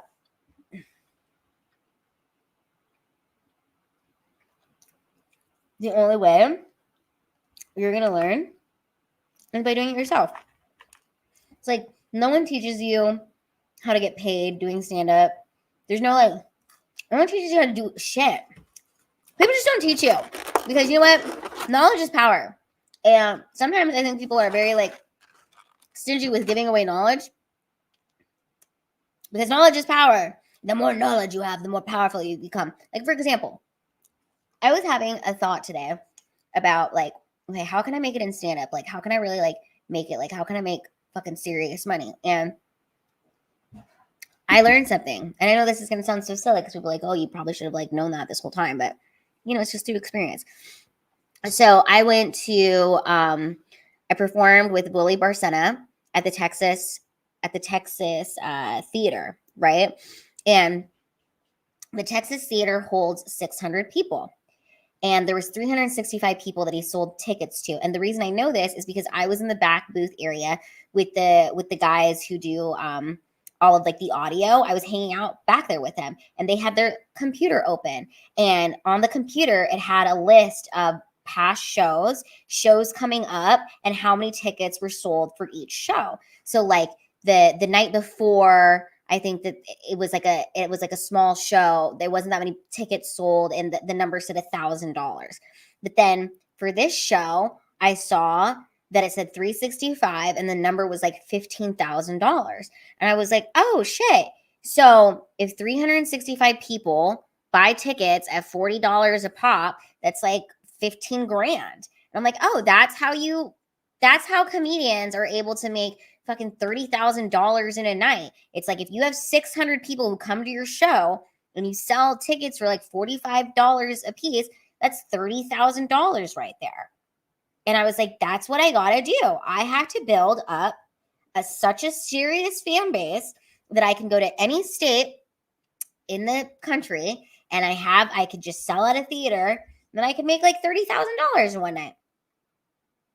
And I didn't really totally understand that until I saw the numbers for myself performing at a theater. And I'm like, okay, so there might only be 30 people in this late night stream right now, but someday it'll be 30,000.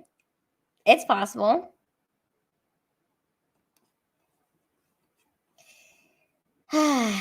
Yeah. And it says, you never saw Pauly Shore with the hand counter and count chairs and divide. No, because I was so focused. I spent like I'm coming up. February 10th is my 8-year stand-up comedy anniversary. I spent the first 8 years of my stand-up comedy career like really just like trying to get good at stand-up. I wasn't even thinking about like, oh, how can I make money? Like that was not really my thought process. It was like, I need to get really fucking good at it. Same thing with the stream. It's like I spent the last 2 years really like learning how to stream, not only thinking like, how can I make money? It's like, okay, how can I get good at this? How can I be entertaining enough? And then it'll pay, right? So I don't know. I'm a visual learner. I needed to like see those numbers. I know that sounds so silly. Like you can explain that, but I needed to see the computer, like me seeing. See right there, 30 people at $40 is $1,200, which is good for a night's work. Imagine there's 31 people in here, and I did a live show, $40 a pop. That's $1,200. See, James is good at math. I'm not even good at math like that. Right there, that's $1,200. So then you cut your cut. Well, the venue cuts your cut, but still, like, if you're so big, it's like you'll still make a lot. Anyways, my whole point of this is I'm telling you, people don't really talk about that. And I wasn't even at the point in my career where I was even comfortable talking about that because I didn't feel like I was like good enough. And now I feel like I'm good enough. So my advice, Daniel, is just start, get on your live stream, just talk, fucking one day at a time. We're all just getting better. We're doing our best. We're learning. We're crunching the numbers. We're figuring things out. I don't know if I can know. I just was focused on. Oh, thanks, David. Ah.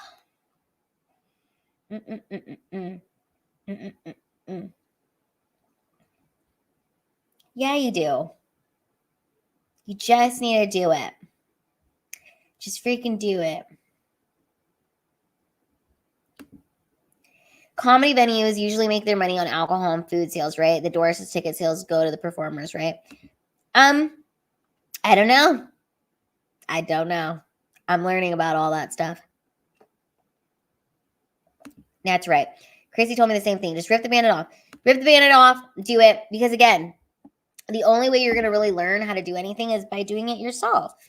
And I just spent so many years just really trying to figure out how to get good, how to get comfortable in front of the live stream. Like, because I remember when I first got to Texas, I met a lot of live streamers. Like a lot of my friends were streamers, and a few of them were like, Lila, you should stream. And I just didn't feel like ready, or I don't know. But now I do. And that's just through experience. But yeah, I wish I would have practiced more, or not practiced more, just like fucking tried it. I don't know. Hindsight is 2020. We're all just doing our best. Oh, we're our own worst critics. You probably were good enough way before you gave yourself credit. It's true. We are our own worst critics, you guys. Oh my God. Did I eat all my bread? Oh no, I didn't. I have this piece of bread. Oh my God.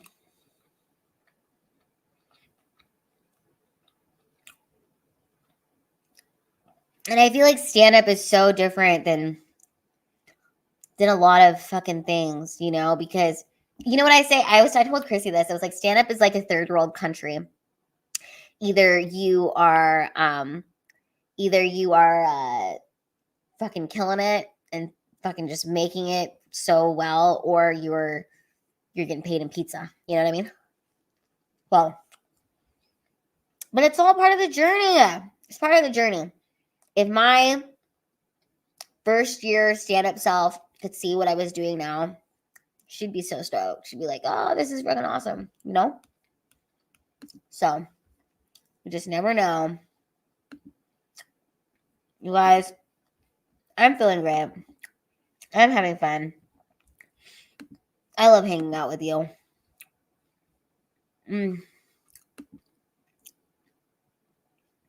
I will do a call-in show. I don't know how to do that yet, but I'm learning.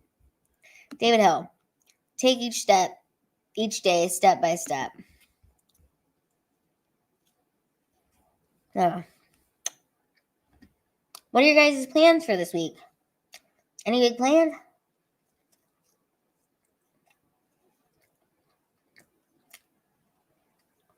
I'm just eating the buttery part. Oh, I'm hanging out with you.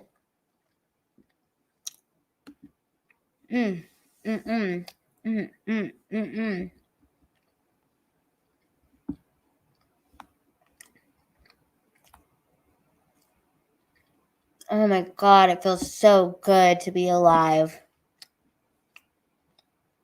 You're flying, James? Where are you off to, you jet setter? James is a jet setter.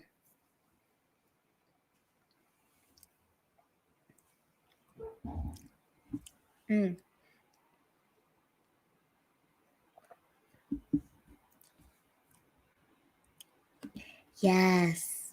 Amen. To be good to be on this side of grass. I'm in North Dakota tonight.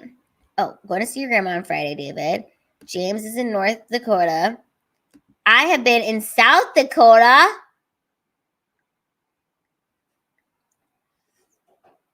South Dakota.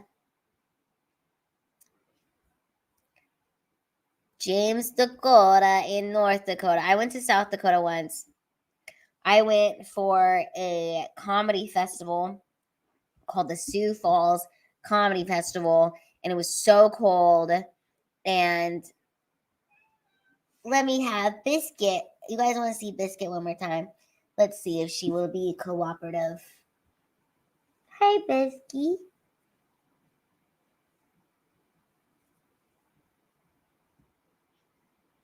Hello, Biscuit. This is the Biscuit baby.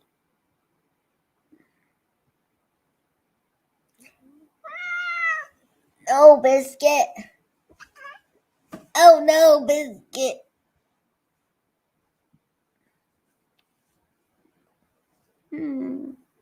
She's soft. Biscuit, you want chicken? You want chicken? What chicken, Biscuit? Chicken Biscuit. Okay, she's gone. Biscuit left me. You guys, I actually am really good at bathing a cat. Next time I give the cats a bath, I will take a video of it so I can share it with you. Biscuit loves to sleep on the pillow. She's so cute when she sleeps on a pillow. I love it. Let me see if I can show you guys this cute little picture. Aww. See? Biscuit and Cuppy sleeping on a pillow together. Very sweet. Sweet Biscuit of mine. Yes, Sam. I should do a cat bathing tutorial video. I think that is exactly what we should do. That sounds freaking awesome.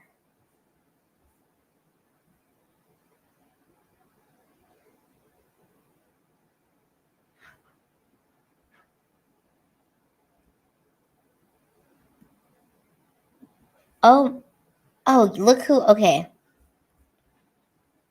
You guys, I'm excited. This is exciting. Look who it is. Look who we've got in the house. Look who it is. It's the big boy. It's the big boy. His name is Muffin. He is a big boy. Muffin. Yes. Give me a little piece of chicken for Muffin. Muffin. This is Chunky Boy. He is a chunky boy. He is so chunky. He is a chunky boy. He's a chunky boy. You want this chicken?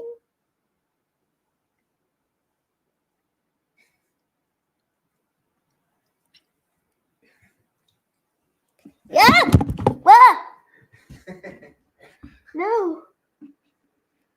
He's a chunker. You messed up the setting, chonkers. He's a chunky boy. He's a chunky. He's a chunky boy. Muffin, do you have anything to say to the people?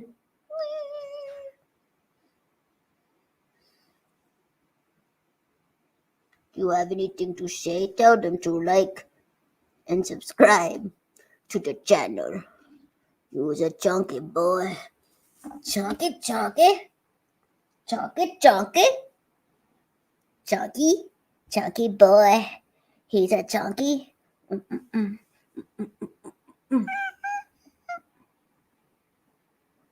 My name is Chunky. I got a big old belly and I'm chunky. I got a big old, he's got a big belly. He's got short arms. He got short arms. Look at my short. You got short arms. Tell them something. Do you like having short arms?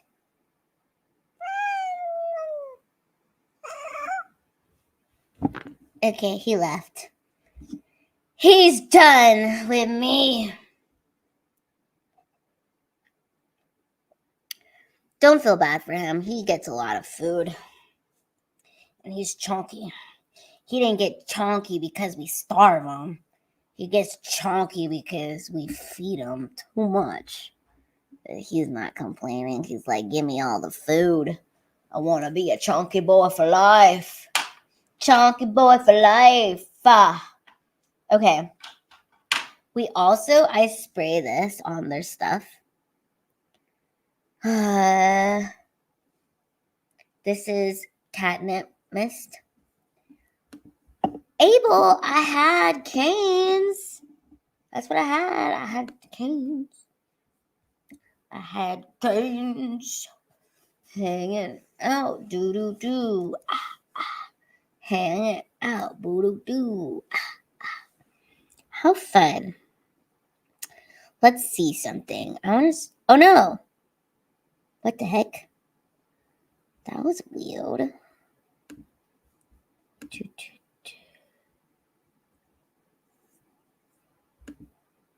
This is, whoa, that's my old camera.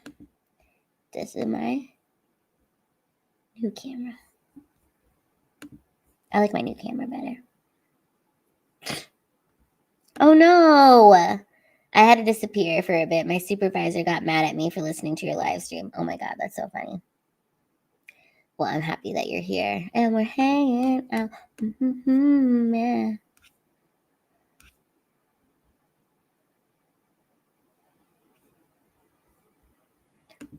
Oh my gosh. Wow.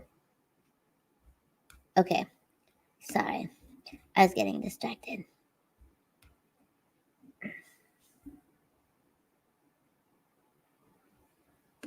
I am. I do think that the new camera is better. Remember when I had a hard time with it and I wasn't happy about it and I was like, I don't think it's better. Oh, we're hanging out together. Okay, I'm looking at my Twitter right now. I'm trying to see what is going on in the world. That's funny. Or anything we could talk about. What do you guys want to talk about? What do you guys want to do? Oh my gosh. Did you just tell Abel you ate at Cane's? Kane and Abel. Yeah.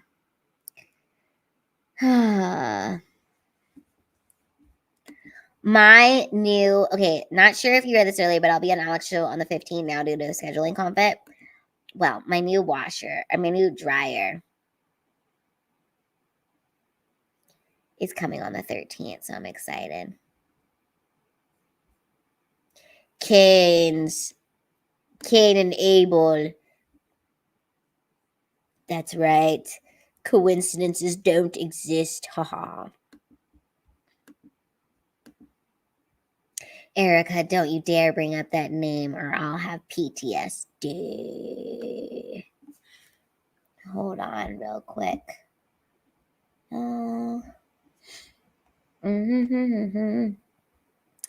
Okay. Try to fix this. Told you guys about how I am a new member of the HOA, which is so exciting. I'm a new member of the HOA, which is super great. Let me see.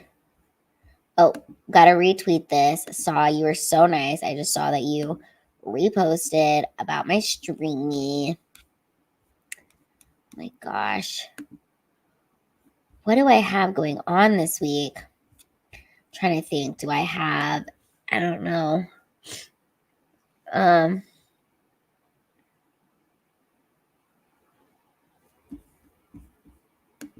How much stock did HOA give you? All of it. All the stock. 100%. 1,000. Bazillion. Trillion. I love this hat. I love this hat so much.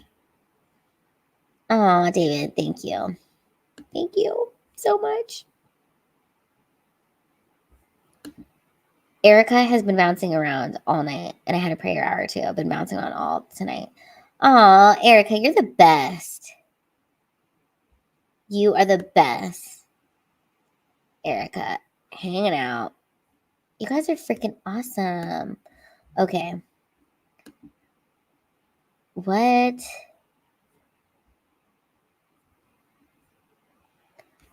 Well, I had a great time. I'm just trying to think of what else. Oh, thank you. Okay.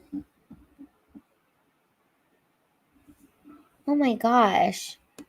Prob says, our HOA is terrible. Someone let their dog poop in the stairwell, and myself and 2 other owners went and cleaned it.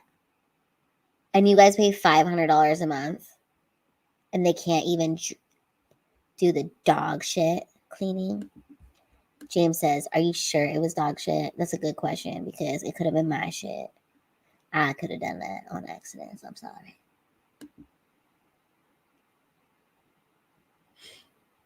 Oh my gosh. Double streaming is not easy, nor is double fisting.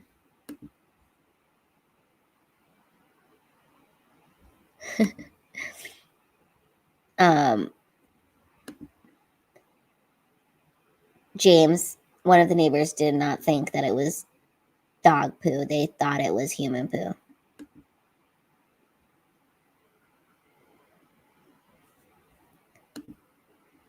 Wait, I missed the whole HOA combo, but is spiritual warfare ramped up at all, Lila? Have you noticed people struggling?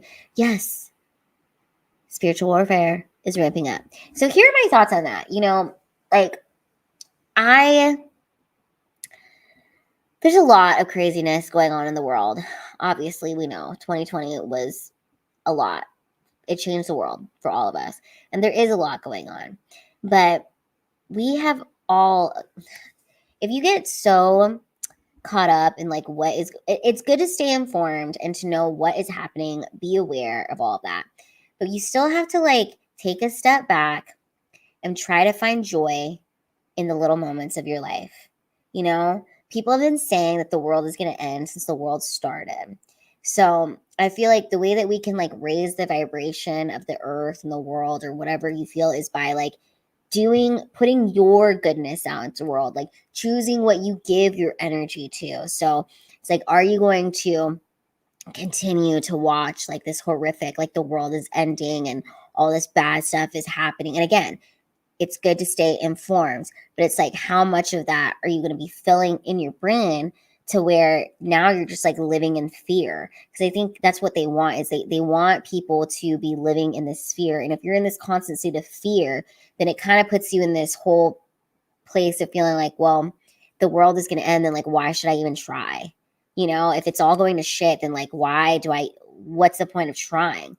So I think with that attitude, it can put people into a negative mindset. And it's like, that's why we hang out here on the Late Night Lila show and we try to be positive and just be kind to one another and be mindful of like, you know, I do believe it's true, as they say, like, you have to be the change you want to see in the world. You want more kindness in the world, then be kind to other people, you know? And sometimes when I like start to feel like envious or like jealous or all these things, I'll just remind myself like everything that other people get that I'm like, oh, I should have that. It's like, okay, this is kind of like an interesting thought. Sometimes when I tell this, I get emotional, but I'm like, what if like every person on earth really is just like another version of you? And if we're all just like living these timelines that are happening simultaneously at the same time, you just don't realize, but like every person you meet really is just you. And if every person you meet really is just another version of you, like, wouldn't you want them just to have everything that they want and be happy? So why would you be jealous? Because that's just like another version of you living their best life. So we should celebrate people's wins, and we should want people to be successful, because there is more than enough for all of us to find joy and happiness, you know? And each person, like, what brings you joy and what brings me joy could be like a totally different thing. So what I'm trying to get at is we should just be happy for one another. Oh my God, you've done DMT too. That's exactly what I discovered. Yep, I have. Celebrating others is a life hack. That's true. Conspiracy queen. You know it.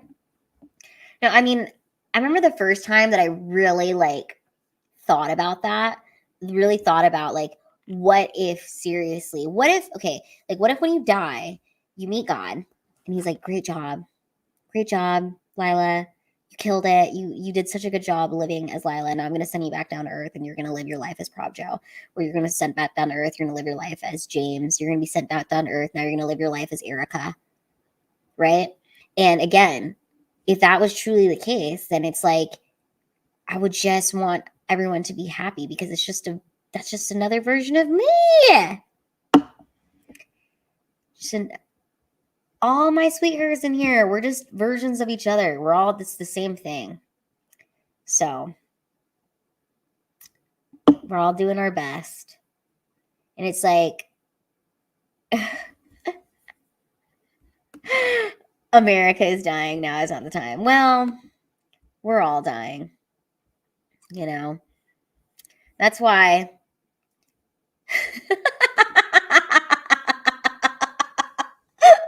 Lassie, the fuck is going on?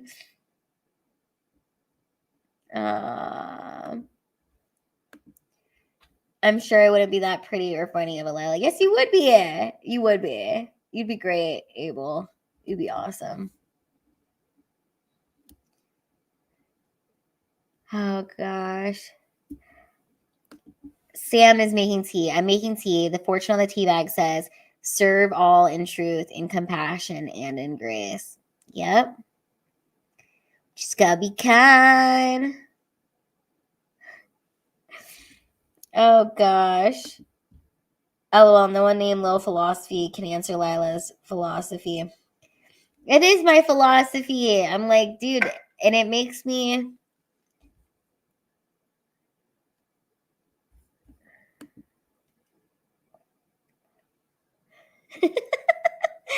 Another teabag fortune. Lift up others with your peaceful presence. Ooh, yeah. Little philosophy. We are all spiraling. Wee! You guys, I don't know. I've had a lot of different versions of me. You guys are getting the sober, confident, pretty zen, comfortable with myself version of Lila. But there was once a cocaine, cigarette, energy drinking, insecure, spiraling out of control version of Lila. You know? Oh, thank you, Erica. Shut the border down. Well, you know, as the new president of my HOA, I'm going to build a giant fence or border wall around the neighborhood. That version had to exist to get to this version. True. That is so real, Erica. And it's a good way to look at it, too. Lila, what should I expect when I go on Alex's show? I know his energy is very high. You know what you should expect? The unexpected. It's going to be fun.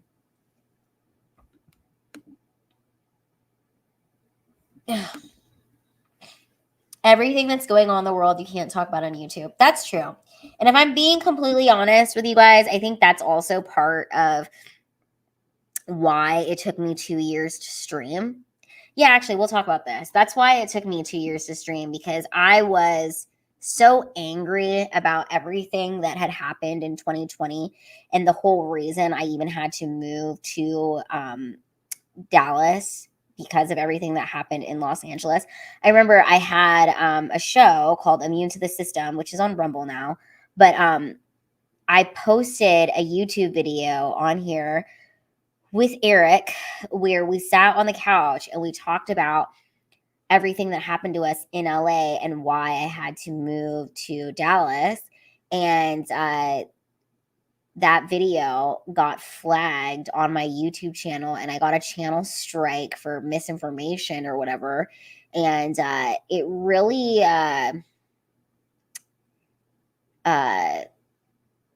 was devastating to me. And I was so angry for so freaking long about the fact that everybody on YouTube is like not standing up against this and not talking about this. But then at the same time, it's like if you spoke up about certain things, your whole channel would get fucking demonetized or it would get shut down, you know? So it kind of took me 2 years to get out of this anger of I was just so mad at the world and how much everything has changed. And now I'm at this place of like, okay, yes, it's important to speak up. And I definitely do. If you guys follow me on Twitter, you guys know. You know the things I say. But I was like, okay, I'm going to do YouTube and I'm just going to make it lighthearted and fun. And we'll just create a community of goodness. And I could just put goodness out in the world. And yeah, is there things I wish we could really like talk about and say? Of course. Of course. And for 2 years, I screamed about it and I was really, really freaking angry. I was really angry. So, and now I'm at this point where I'm like, okay, you know, some people, we've got people who are still believing in the bullshit, but that's on them. On this side of YouTube, I'm just gonna be funny. I want to be able to perform in front of an audience of every political belief, you know, and just make everything funny, no matter what you believe in. That's my goal. Because I think for 2 years I was very like, ugh. I was just really mad, you guys, because I felt like, you know what I felt like censorship was like? And I would say this, I was like, censorship is a lot like disability. Nobody gives a shit until it's happening to them. And that's the truth. Like, people can say that they care about censorship, blah, blah, blah. And it's like, no one really cares until your YouTube channel or your Twitter or your account is the one that's like getting completely silenced. That's when you care, you know, because, and it is just like disability. Nobody cares that so many buildings are not ADA accessible. No one cares that there's stairs and there's not a ramp. You don't care that there's not a ramp until you're the person in the wheelchair and you can't get into the building. Because if we really cared as a community and as a society about disabled people, every building would be accessible. But the truth is, people don't give a shit. They don't. Because if they really gave a shit, every building would be ADA accessible. And it's just not. Because censorship and disability are the same. No one gives a fuck that they can't get into the building until you're the one that's sitting in the fucking wheelchair. That's when you care. Truly. People act like they care about people with disabilities. People act like they care about censorship. No one cares about censorship. Because if people really, really gave a shit about censorship, people would have been so much angrier about everything that went down in 2020. But there were some people who really cared and took a big cut and loss in their paychecks. And then there was other people who didn't care, and they continue to make money, and they continue to, you know, follow the rules.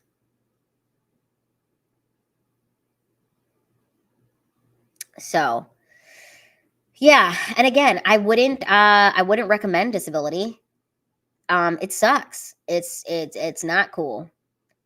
It's not. It sucks. So I think it's so funny when I'm like, and I'm gonna tell it straight up right now too. It's like there is a big difference between being physically disabled and mentally having mental disabilities or challenges, and it's not the same thing. Like, not being able to shit on your own is not the same thing as fucking having anxiety. It's just not. You can act like it is, but no. If you can't fucking hold your bowels in because you've got paralysis, I'll tell you something right now that sucks a lot worse than having an anxiety issue. Not being able to hold in your shit. This is what Sam says. Everything comes back to self-interest. This keeps me from getting too optimistic about humans. People do. I mean, everybody is always thinking about themselves. It's just, it's fucking human nature. It is true. You know, we all are a bit selfish, and yeah, it's true. Daniel, anxiety is a disability. What have we come to? You know what else I can't stand? I can't, and maybe this is gonna sound fucking hateful. It's really, I can't stand some of these people who are like, they'll put in their Instagram bio that they have autism, and they didn't realize that they had autism until they were 35 years old, and that what a struggle it's been to live with autism and be an undiagnosed autistic person. And now at 35, they have joined the disabled community, and they want the same sympathy and understanding as basically a person in a wheelchair or something. But I'm like, okay, there's also levels to autism. I can understand that you struggle, but if you're able to use your Instagram and post and speak correctly and talk, I don't think that's the same level of autism as a person who cannot live on their own and can't vocalize and make words because they are that autistic. Yes.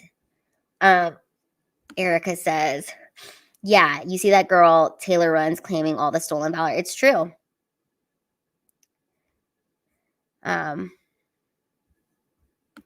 Having issues with your bowels is a whole other ballgame of disability.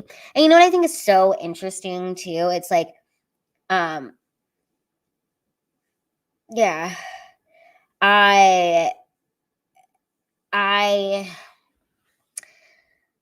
it is really like annoying to me as somebody who's been disabled my whole life. And the fact that when I was younger, I took so many measures to like hide it or like, not view myself as a victim and not really like use it as like a crutch or something. And then for people who are now coming out as being like, oh, I was newly diagnosed with ADHD as an adult, and I was newly diagnosed with autism as an adult, and I'm disabled. Like even like that lady Taylor Lorenz claiming to be disabled. You're not disabled. You do not have the same experiences of rejection as I do. It's just not the fucking same. It's not. And I don't care what people fucking try to say. And it's like, and if you're also making your whole Instagram account about how you're this disabled autistic person, it just doesn't make any sense to me, because it's like you're still able to use your Instagram and post and function as a person, I don't know. I had an autistic patient that couldn't speak or communicate with us, and we had to wrap her up in a bed sheet to be able to assess her. Okay, see, that to me is a truly autistic, disabled person right there who can't communicate. But I'm talking about, Pravjo, these people who have these diagnosis, and now they're creating a whole Instagram and YouTube account or whatever and talking about how, it's just weird to me. It's like I feel like I had a friend once tell me that she had like back pain issues or whatever. And she said to me, she was like, I know, Lila, you have spina bifida, but I truly think my back is worse than yours, because she has back pain issues, just like when she sleeps on it wrong or something. And to me, that was so insulting that she would tell me that she thinks that her pain that she has randomly in her back from not sleeping properly or not being able to crack it is worse than me, a person with spina bifida who has had multiple fucking life-threatening back surgeries. Her back is worse than mine. And that went to show me was that, oh wow, like I really carry myself very strongly, to the point that this regular ass person with a regular ass back feels like they can tell me, oh, my back is not as bad as their back. And I think again, it's like it's like the people who actually like really, really go through shit. I have found like those people are the ones that usually are actually like the strongest, and they could be like, I could fucking, I don't know. I think sometimes, again, the way I carry myself and the fact that like I don't really complain, like when I tell you guys, because remember when I wasn't when I didn't stream for like a week, I hadn't streamed for a week, I literally was in bed for 3 days and I couldn't walk because I had stood for like 2 hours working at TK's and seating people, and there was no place to sit, and I had stood for 2 hours, and I had injured my back and I couldn't walk for 3 days. And in some ways, I think like even having this show and like talking to you guys is very cathartic for me, because it's like I do need to remind myself that like, yeah, I actually really am disabled, and there are people out here who are claiming to have, hurt backs or whatever thing to get that disability. It's almost like getting that disability like sympathy, and I just don't do that. It's like I'm 4'6". I walk with a limp, and I drive. I've been driving a car since I was 16. And I think that's also like really surprising to people, that people are shocked to find that out, that I can drive. And I got my license right away.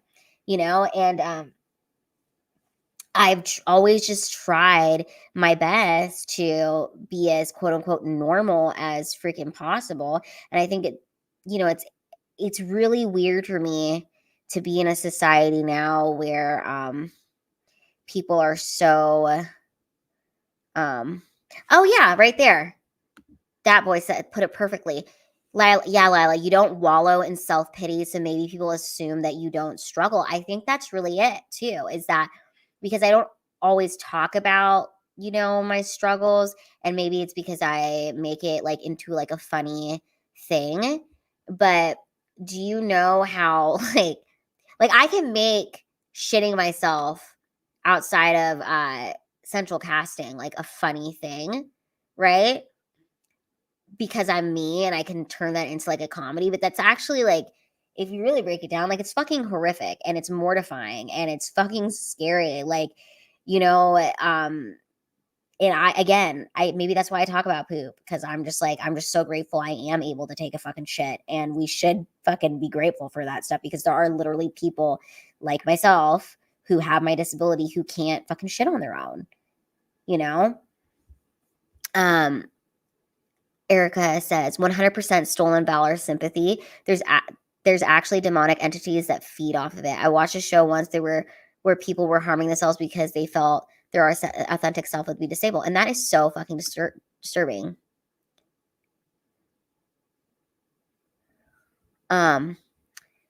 Question: I look normal and I function normally, but would people consider me disabled for being a detransitioner? I don't want the sympathy points, but just curious due to the current situation. You know what? Due to the current situation, Abel, like, yeah, you could milk fucking disability if you wanted to. That lady misappropriating as a disabled person, like dudes out here misappropriating as women. And it's like, yeah, that it blows my mind. I don't understand, as someone with a disability, like why you would want to have one, like, I dream about this all the time. Maybe this is why I'm like looking forward to death someday. Again, hopefully after a very long life with a bunch of amazing things that happen.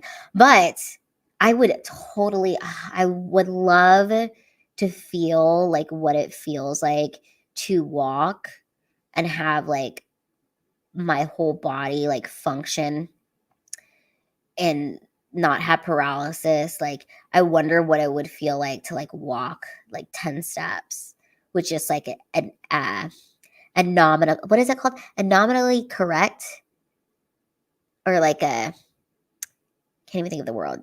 You know what word I'm trying to say? Anatomically correct body. Like, I wish I could, that is what I would ask a genie. I guess I'd be like, just heal me for my disability. But I would just want to know like what it would feel like to be in my body with everything, if everything would have developed correctly.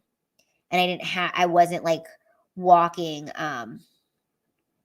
in a weird way. I just feel like it'd feel good, I don't know. It'd kind of be awesome. So my point is if you have an atomically correct body, you should be super grateful for that.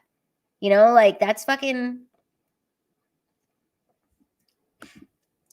Would you take the Neuralink to walk? You know what? That's actually a good question. If I was completely disabled and I was in like, well, I am disabled, but like if I couldn't walk and Neuralink was going to give me the ability to walk, I could see how someone would want to do that. I could see. Sam, Elon could probably help you with that. No, I don't think Elon could, because I'm talking about like, it's not like my back is like misshapen and curved and all of that. And it's like, nah, we have pain also. Like, Jeremy, I know what you're talking about. Like, yes, everybody has their own aches and pains, but I'm talking about to have 2 feet that like sit on the ground at the same level. You know what I mean? Like, again, we could sit here and do the oppression Olympics all night. Like, oh, this person has it worse and this person has it worse. What I'm just saying is, like, as human beings in general, it sucks to be a human. We all have fucking trauma. We all have fucking pain. We all clearly signed up for this shit. I don't know why, but we fucking did, to come here to learn. I don't know, but we did. But Erica gets what I'm saying. She understands what I'm saying. Yes. Abe goes, I don't want people to see me as a victim and give me sympathy, but understand that I am a victim of the medical system. Honestly, nowadays, I just see myself as the prodigal son who is standing tall. And you're doing awesome. But I think that we can all, we are all victims of bullshit, okay? To be on earth, to be a human is to be a victim. And it is up to you to decide how long you're going to be a victim for. Are you going to remain a victim, or are you going to transform that victim mentality into a victor mentality? Because we are all a victim of some bullshit. I am sure of it. I am sure every person in this chat has had some fucking horrific bullshit thing happen to them, whether that's shitting on the street, having a medical disability, having a mental issue, having a family member just be a complete asshole. We all have some fucking shit. We are all victims on planet Earth, okay? But it is up to you to choose whether or not you are going to remain a victim. Are you going to stay a victim? Or you want to transform that, become a victor, and inspire others to fucking get out of that shit? Because we all have fucking stuff. We've got stuff. I can't imagine being D-trans person or shitting on the sidewalk. We have all had trauma. Cool to connect with everyone. See? Yes. Life is suffering, and it's our job to transcend it and find meaning. But Jesus makes us great and better. That's right, David. Well said, Daniel. It's true. It is suffering. And we're here. We're figuring it out, you guys. We're figuring it out one day at a fucking time. Like I said, there was a point in my life when I was 13, when I was 13 years old, that I really was angry at God. I'm like, why the fuck would you do this to me? I mean, everybody else gets to be fucking normal, get to play fucking sports, and get to run on the track and field. Here I am hobbling away at the speed of a goddamn turtle, trying not to shit myself, And I was mad. I was pissed. And I'm sure there's like a lot of stuff in your guys' life where you've been looking at God like, what the fuck? Why the fuck did you let this bullshit happen to me? Yes. I hope you poop after this stream too, David. Everyone give David a poop emoji so that he can have a good poop before he goes to sleep. Adam, the meaning is embracing our consciousness as a gift and striving toward righteousness and becoming the best versions of ourselves. Yes, absolutely. Absolutely. We all are just doing our best. And, yes, there's a poop emoji from James, a poop emoji from Saw01, poops from Erica. She's got the pink poo-poos. There you go, David. You're going to get some. Oh, David's honored. You're the best. Okay, but yeah, we're all just fucked. We're all fucked. How about that? We're all just fucked. Righteously fucked. Just kidding. We're not. It's great. Adam, you are deep. It's all good. And yeah. I'm so proud of myself. I didn't cry this stream. Maybe next stream. I'm gonna cry, but tonight, not so much. Tonight I'm not crying. Yeah, the poops are smiling. Because to poop is to feel joy. And that's why we smile. We smile. This is a very deep conversation surrounding poop. Poop is the great equalizer. Because everybody poops. Aw, damn, you just reinforced the reason why I fell in love with you 2 years ago. Aw. Everybody poops. We all poop, yes we do. Where's my poop book? I had a poop book. Hold on, you guys. I need to find my poop book. 1 second. Where is my book about poop?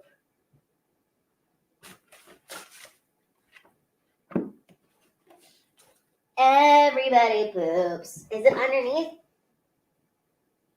I had a poop book, but I don't know where it is. It was my poop book given to me by Chris Gore that says, everybody poops. Did you guys miss me? I'm back.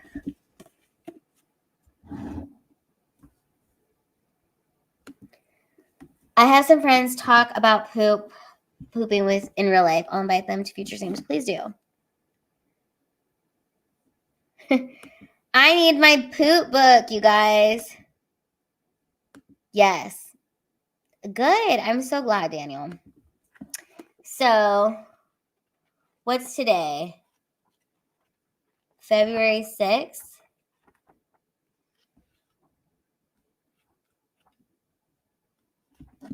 Is today February 6th? Well, it's officially February 7th. Okay. Should I read February 6th or February 7th?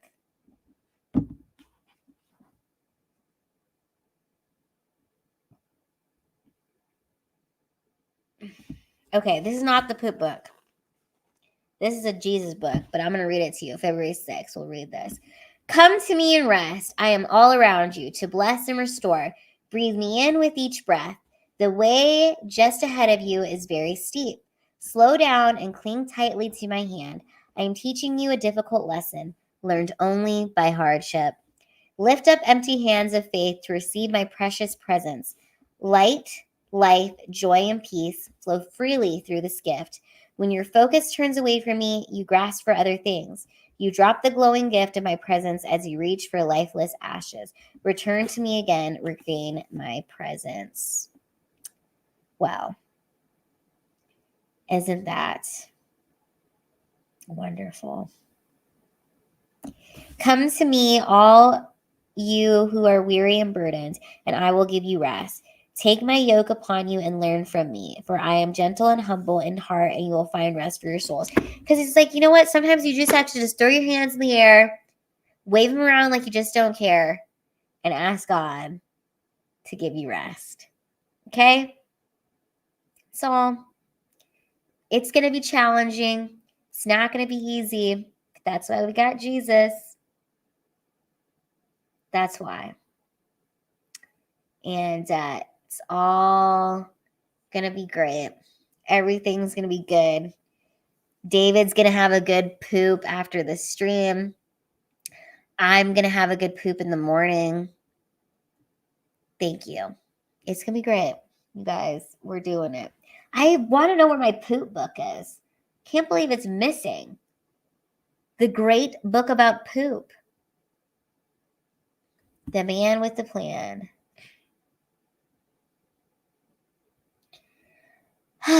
This was really fun. Did you guys have a good time? Should we end the stream with a song? What should we sing? Everybody poops. Everybody poops. Everybody poops. David, you will poop. Right after this stream, you'll poop. It'll be great. A good poop, a good stream. Wee-oo. Oh, man. Was this fun, you guys? I can't believe I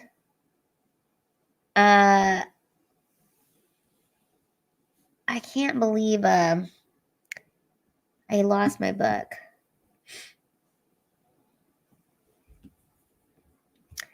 What? They're backing tracks on when I take a poop, I call it taking a Joe Biden. Well, I like that. It's pretty funny. You guys, I've got to organize my stream setup a little bit better. That's also on my to-do list. I've got a lot of laundry to do. I have so much laundry to do. Have you guys gotten your laundry done? Aww.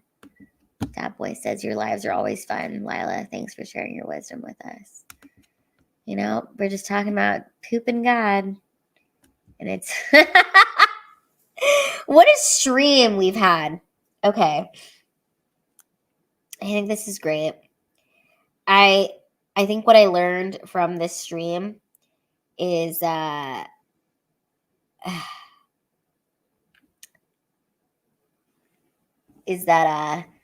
we definitely have to do it a little bit earlier. Right? Pooping God.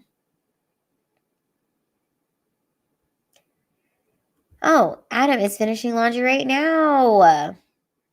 I'm going to get so much laundry done tomorrow. And, oh, look, David was, when I was away from the stream, I was putting damp laundry around my room and outside my door. What did we learn on the show tonight? We learned a lot. We've had a lot of fun. It's been real good. It's been a real good stream. I feel real good about myself. I'm going to have a poop tomorrow. Okay, you guys. I think it's time for bed. Thank you, David.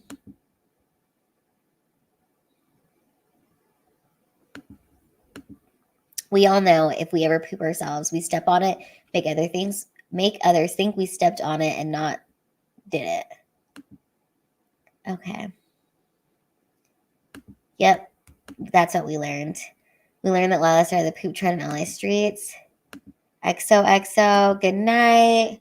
This stream is for everybody. Love you lots. Peace out, everyone. Let's end it with a video.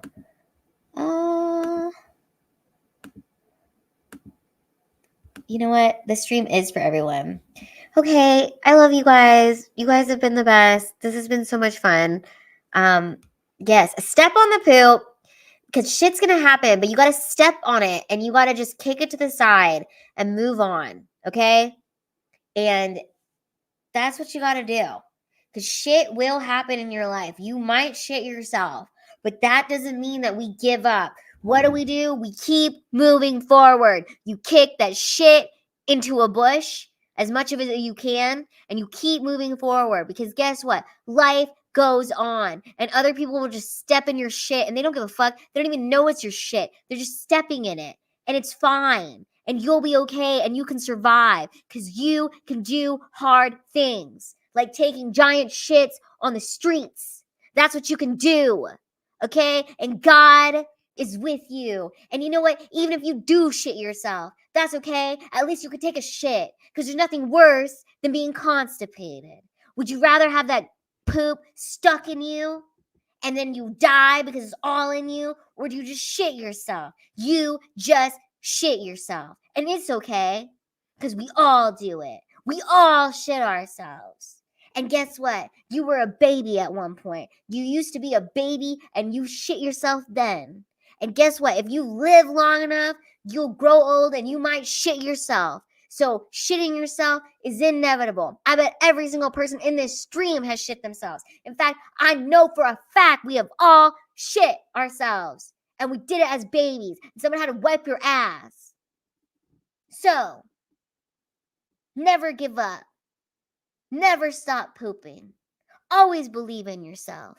And if you shit on the sidewalk, just remember, you can get through anything. Okay? And some of you might shit yourself in the future, okay?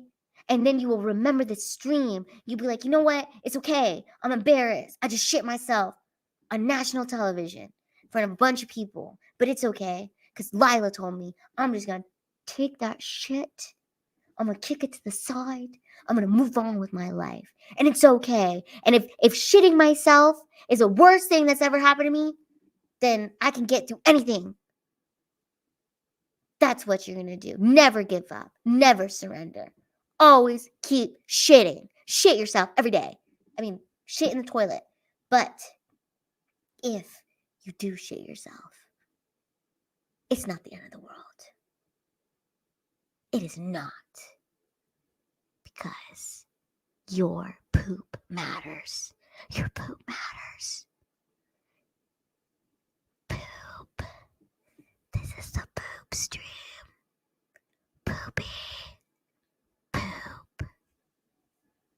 poop matters. Make poops great again. Keep pooping. Make poop great.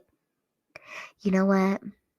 I hope you all have a lot of shit. Good shit happen to you. Good shit. Okay? Because you matter. Your shit matters. Your shit matters. And you matter. And you matter to me. We take sweetheart shits. I hope you have the best, sweetest heart shit. This is the sweetheart shit podcast. Yep. You guys are the shit. You are the sweethearts. And you are the shit. That's right. Who cares? It doesn't matter if you poop yourself because you are the shit. That's what you need to tell yourself. If you ever find yourself shitting on yourself on accident, be like, it's okay. I shit myself and I am the shit. I shit myself and it's okay. You ever take a shart before? You ever sharted yourself before? You thought it was a fart, but it was a shart. That's embarrassing too. But at least it was only in your underwear and not on the sidewalk. Because if it was on the sidewalk, that's worse. And I bet somebody in here sharted tonight. 34 people in here. Somebody sharted. Which one was it? Who was it? Who sharted? Which one of you did not wipe properly? That's why you're doing laundry. Because you got shit in your underwear. You didn't wipe properly. Here's another thing. You need to wipe properly. If you need to carry flushable wipes with you, you should do that because your butthole deserves it. Your butt deserves a moist towelette. Okay? Some of you are not wiping properly, and I know that. I know somebody in here is not wiping properly. And that's why you have to do laundry because you got shart stains. You got sharted. You are sharding in your underwear. You need to change your underwear more. That's what some of you need to do. That's actually what we learned tonight. Somebody in here sharding. Someone in here needs to go to Walmart. You need to get flushable wipes. That's what I encourage all of you to do. Because that little bit of toilet paper, you ever had mud butt? You ever had mud butt? Mud butt is when you are wiping and you're wiping and you're wiping and it's like the toilet paper is just so much. That's bad. You know what's the best? You know what the best? Ghost poop. I love a ghost poop. You look in the toilet, there's a big old poop in there. But you wipe your ass, there is nothing. A super ghost poop is, has this ever happened to you? You took a shit, you took a big old dump, and you know you took a dump. You wipe, nothing there. You look in the toilet, nothing there. Has that ever happened to you? Because that happened to me before. It's happened to me a few times. And I'm like, what the hell? I think my poop swam into the bowl. I mean, it got sucked in there. Yep. And it's true. Adam says we need bidets. You need bidets. Some of you don't have bidets. And you're just over here wiping mud butt. What you really ought to do is take off your pants. Take off your underwear. Change your underwear because that's gross. You need to get into the bathtub and just wash your ass. Wash your ass. Some of you are not washing your ass correctly too. You need to use soap. When you take a shower, what do you do when you take a shower? Are you soaping everywhere? Are you soaping all the crevices of your body? Or are you just letting the water run down you? If you're just letting it run down, you're doing it wrong. You need to take that bar of soap, put it between your ass cheeks. You need to Put it between your ass cheeks. Scrub your asshole with soap. Don't be afraid to reach back there and do it. You got to. Okay? That's what you guys gotta do. Bidets. Bidets. We need some bidets. I want a bidet. Bidet. Oh, it's a bidet. It's a bidet. Sorry, bidets. Bidets. I don't know. Who sharted? Y'all, somebody in here sharted. I know you did. I know you did. What do you do when you shart? You change your underwear? Or you just go?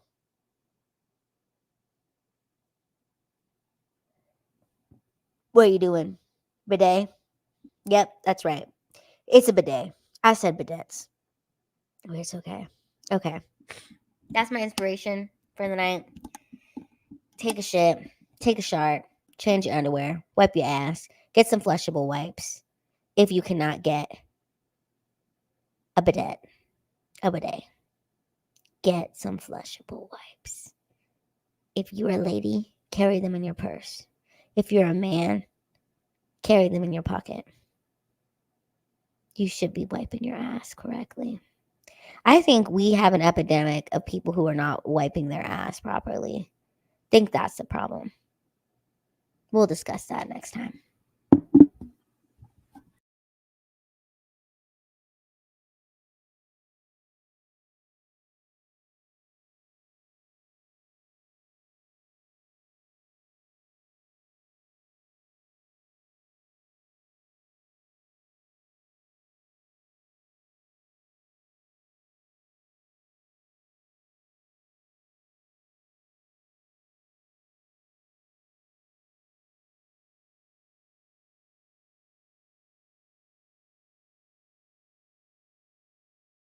Oh, I muted myself. I muted myself.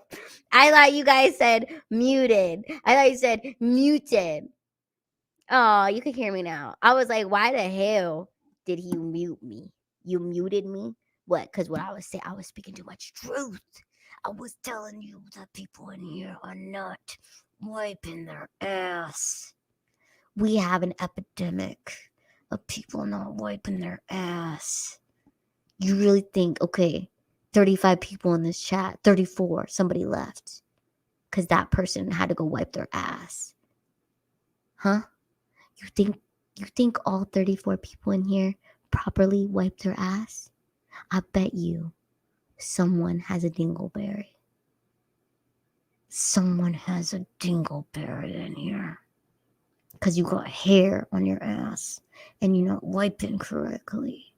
You got a dingleberry. 35, that person came back because they was the bathroom real quick and wiped their ass with a flushable wipe. That's what they did. And they're back with a fresh ass.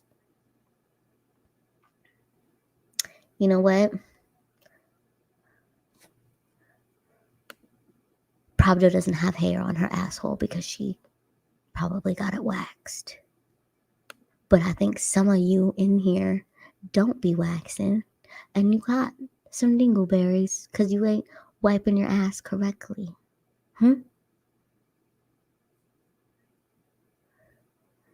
Yeah, that's true. I would be in the WWE and my signature move, I'll shit it on them. I will shit on you. I will take a giant shit on your chest. That's what I do. You won't even see it coming. And it'll come out and you'll be like, damn, this thing's huge. It's bigger than her. That's right. That's right. My boobs are huge. You think I'm small? Well, you should see my shits. They're not small. They are not small. Okay? I may be small, but my shits are big. I may be small, but my shits are massive. How I like them to be. I may be small, but when you see my shits, you'll be like, damn, did Bigfoot come in here and take a dump in that bowl? Be like, no, it's just Lila Hart. She took a shit and it was huge. That's right. I take massive shits. I take so much shits.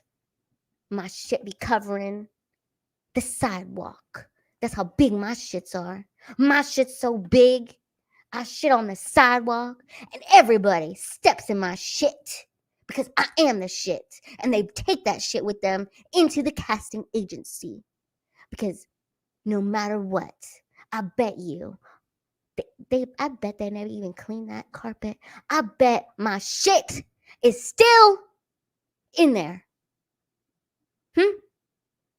Central casting, my fecal matter is all up in that building. Okay? I am a super shit star.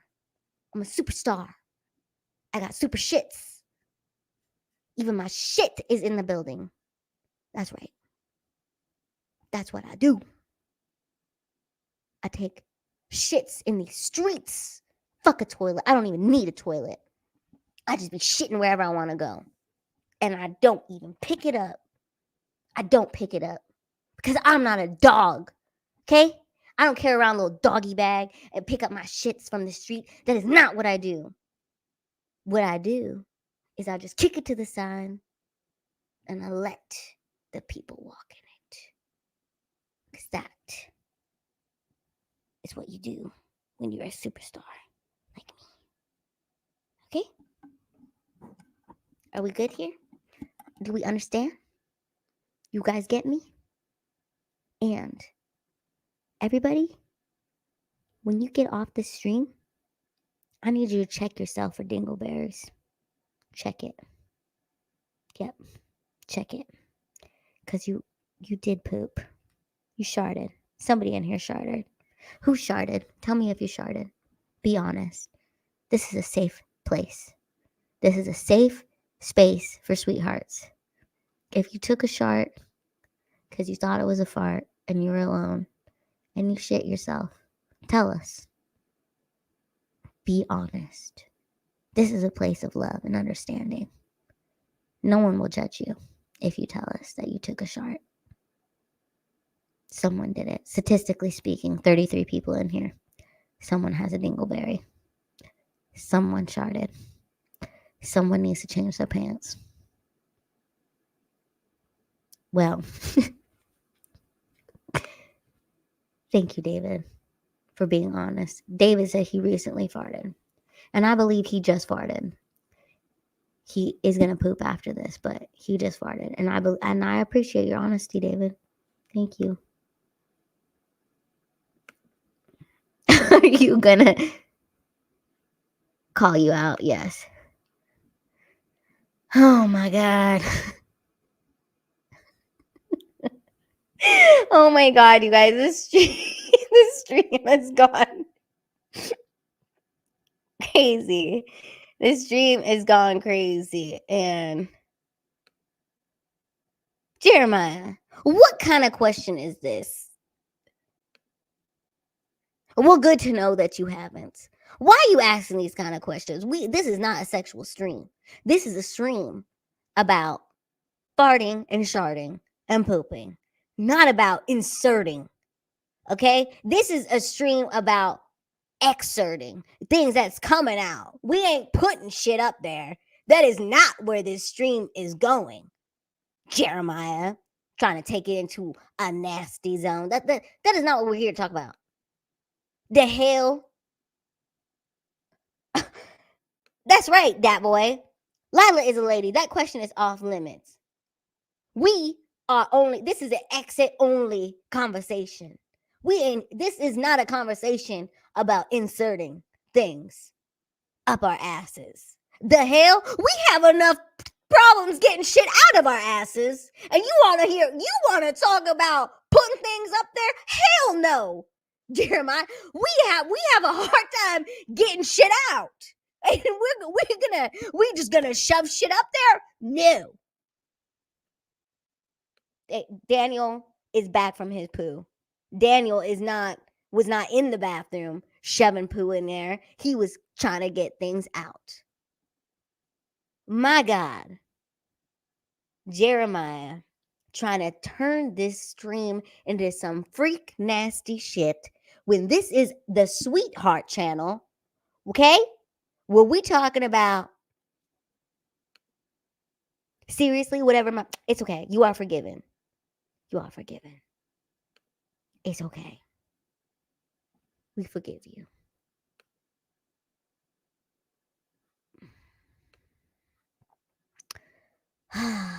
Okay.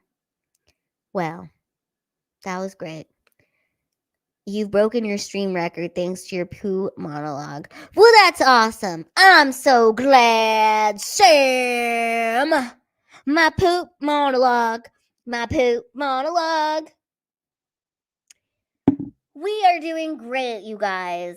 We just had a monologue about poop. Then Jeremiah wanted to try to make it nasty. He wanted to get all freaky deaky in here, talking about some freaky deaky stuff. When we were over here talking about exiting. Thank you.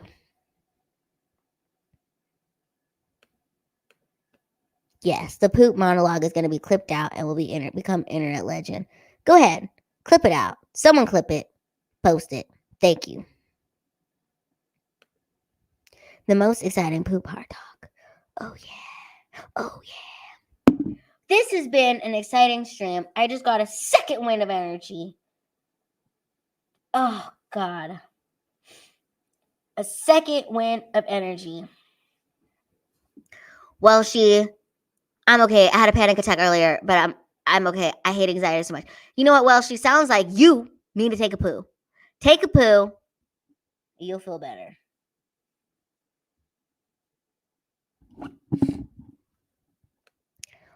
Well, do you know what the catalyst was? He was constipated. That's what it was. He needs to poop. The most exciting poop hard talk. Yes. Yes. See? Well, it's okay. When I asked who sharted, it was Welsh. He sharted, and it's okay. Make sure you wipe your ass, though. Change your underwear. That's right. Feeling sick? Take a dump. Lila Hart. Feeling sick? Take a dump. If you're sad, don't be sad. Take a dump. Take a dump. If you're sad, you need to take a shit. That's what you need to do. You think you need to take a hit of weed? No, no, no. You need to take a shit. That's what you gotta do. You'll feel better. Everything's always better after you poop. He doesn't know, Erica. He came here so we could tell him. Yes, that boy that exposed me big time. I did. I exposed. Da da da da da. Oh my gosh, you guys. I've lost people. They went to the bathroom. 28 people in here. We've lost them. Okay. Ooh.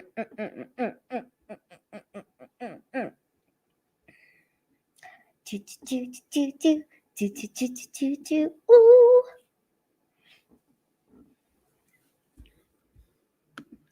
don't need to poop yet. David, I thought all this poop. The folks who left got tired of this shit. No! Why did they leave? Why did they leave me? Erica, yes. Please pray for Welshie. Don't go! Don't leave me! Aww. Lila, can you get Biscuit and Cuppy to be as chunk as Muffin? Yes. Let me ask Eric to give me Cupcake, and then we'll say goodnight with Cupcake. I'll say, bring me Cupcake to say night to the stream. Bring me Cupcake.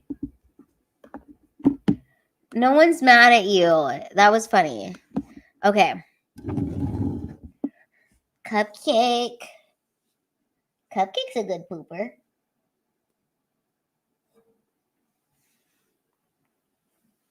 Her name is Cuppy. Her name is Cuppy. Cuppy, tell everybody to like and subscribe. Watch the stream. Like and subscribe. Watch the stream. My name is Cuppy. Cuppy, she's like doing her. I don't know what this paw is. Cuppy. See, Cuppy has way longer arms than. Okay, hold on. I was just trying to show them your long arms. She's got way longer arms than Muffin Boy. Muffin Boy. Her name is Guppy. Do do do do do do do do do do do do do.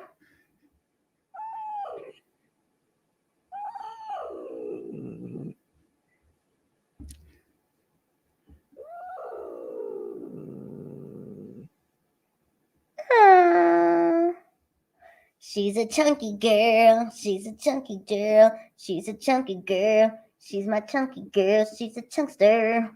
Do do do do. Chunkster. Cuppy. Gotta get your eyeball gush. Do do do.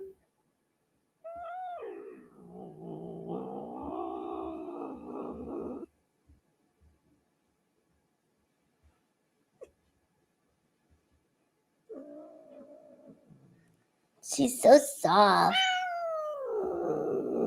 Tell people to like and subscribe.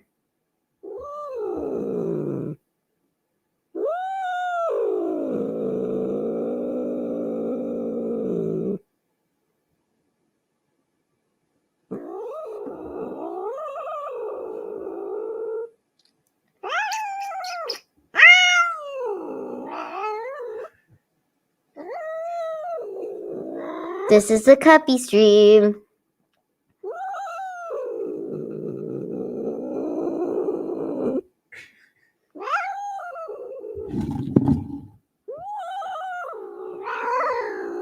Cuppy.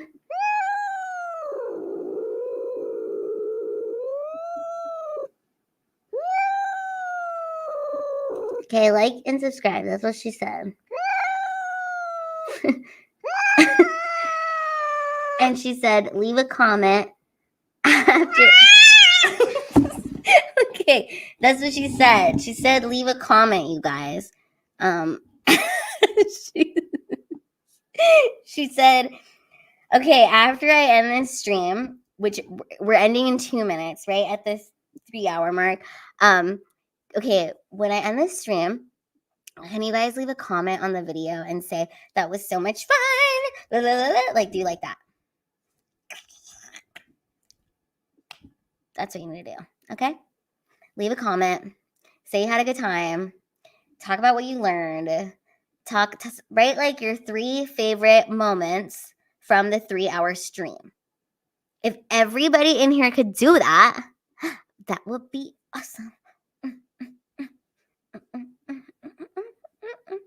You guys, after this stream, in 1 minute, I'm going to wash my face. Yeah, she was pissed. Why was she so mad at me? All I do is love her. I just love her so much. I don't know why she was so mad. I think she needs to poop. That's probably why. She needs to poop. And then she'll feel better. You guys, this was officially my longest stream. Thank you. Okay, that's right. That boy. Gotta share your 3 favorite moments from the 3-hour stream. Write that in the comments. And I'll be so happy. That's what I need you guys to do. You guys are the best. I love you. I had so much fun. She had to poop. That's why. Not because of any of those things you said, Sam. She just had to poop. I was squeezing her poop stomach. Officially so fun. Good night, everybody. Take care. Okay. Night. night. Leave a comment. Top 3 favorite things from the stream. Mwah.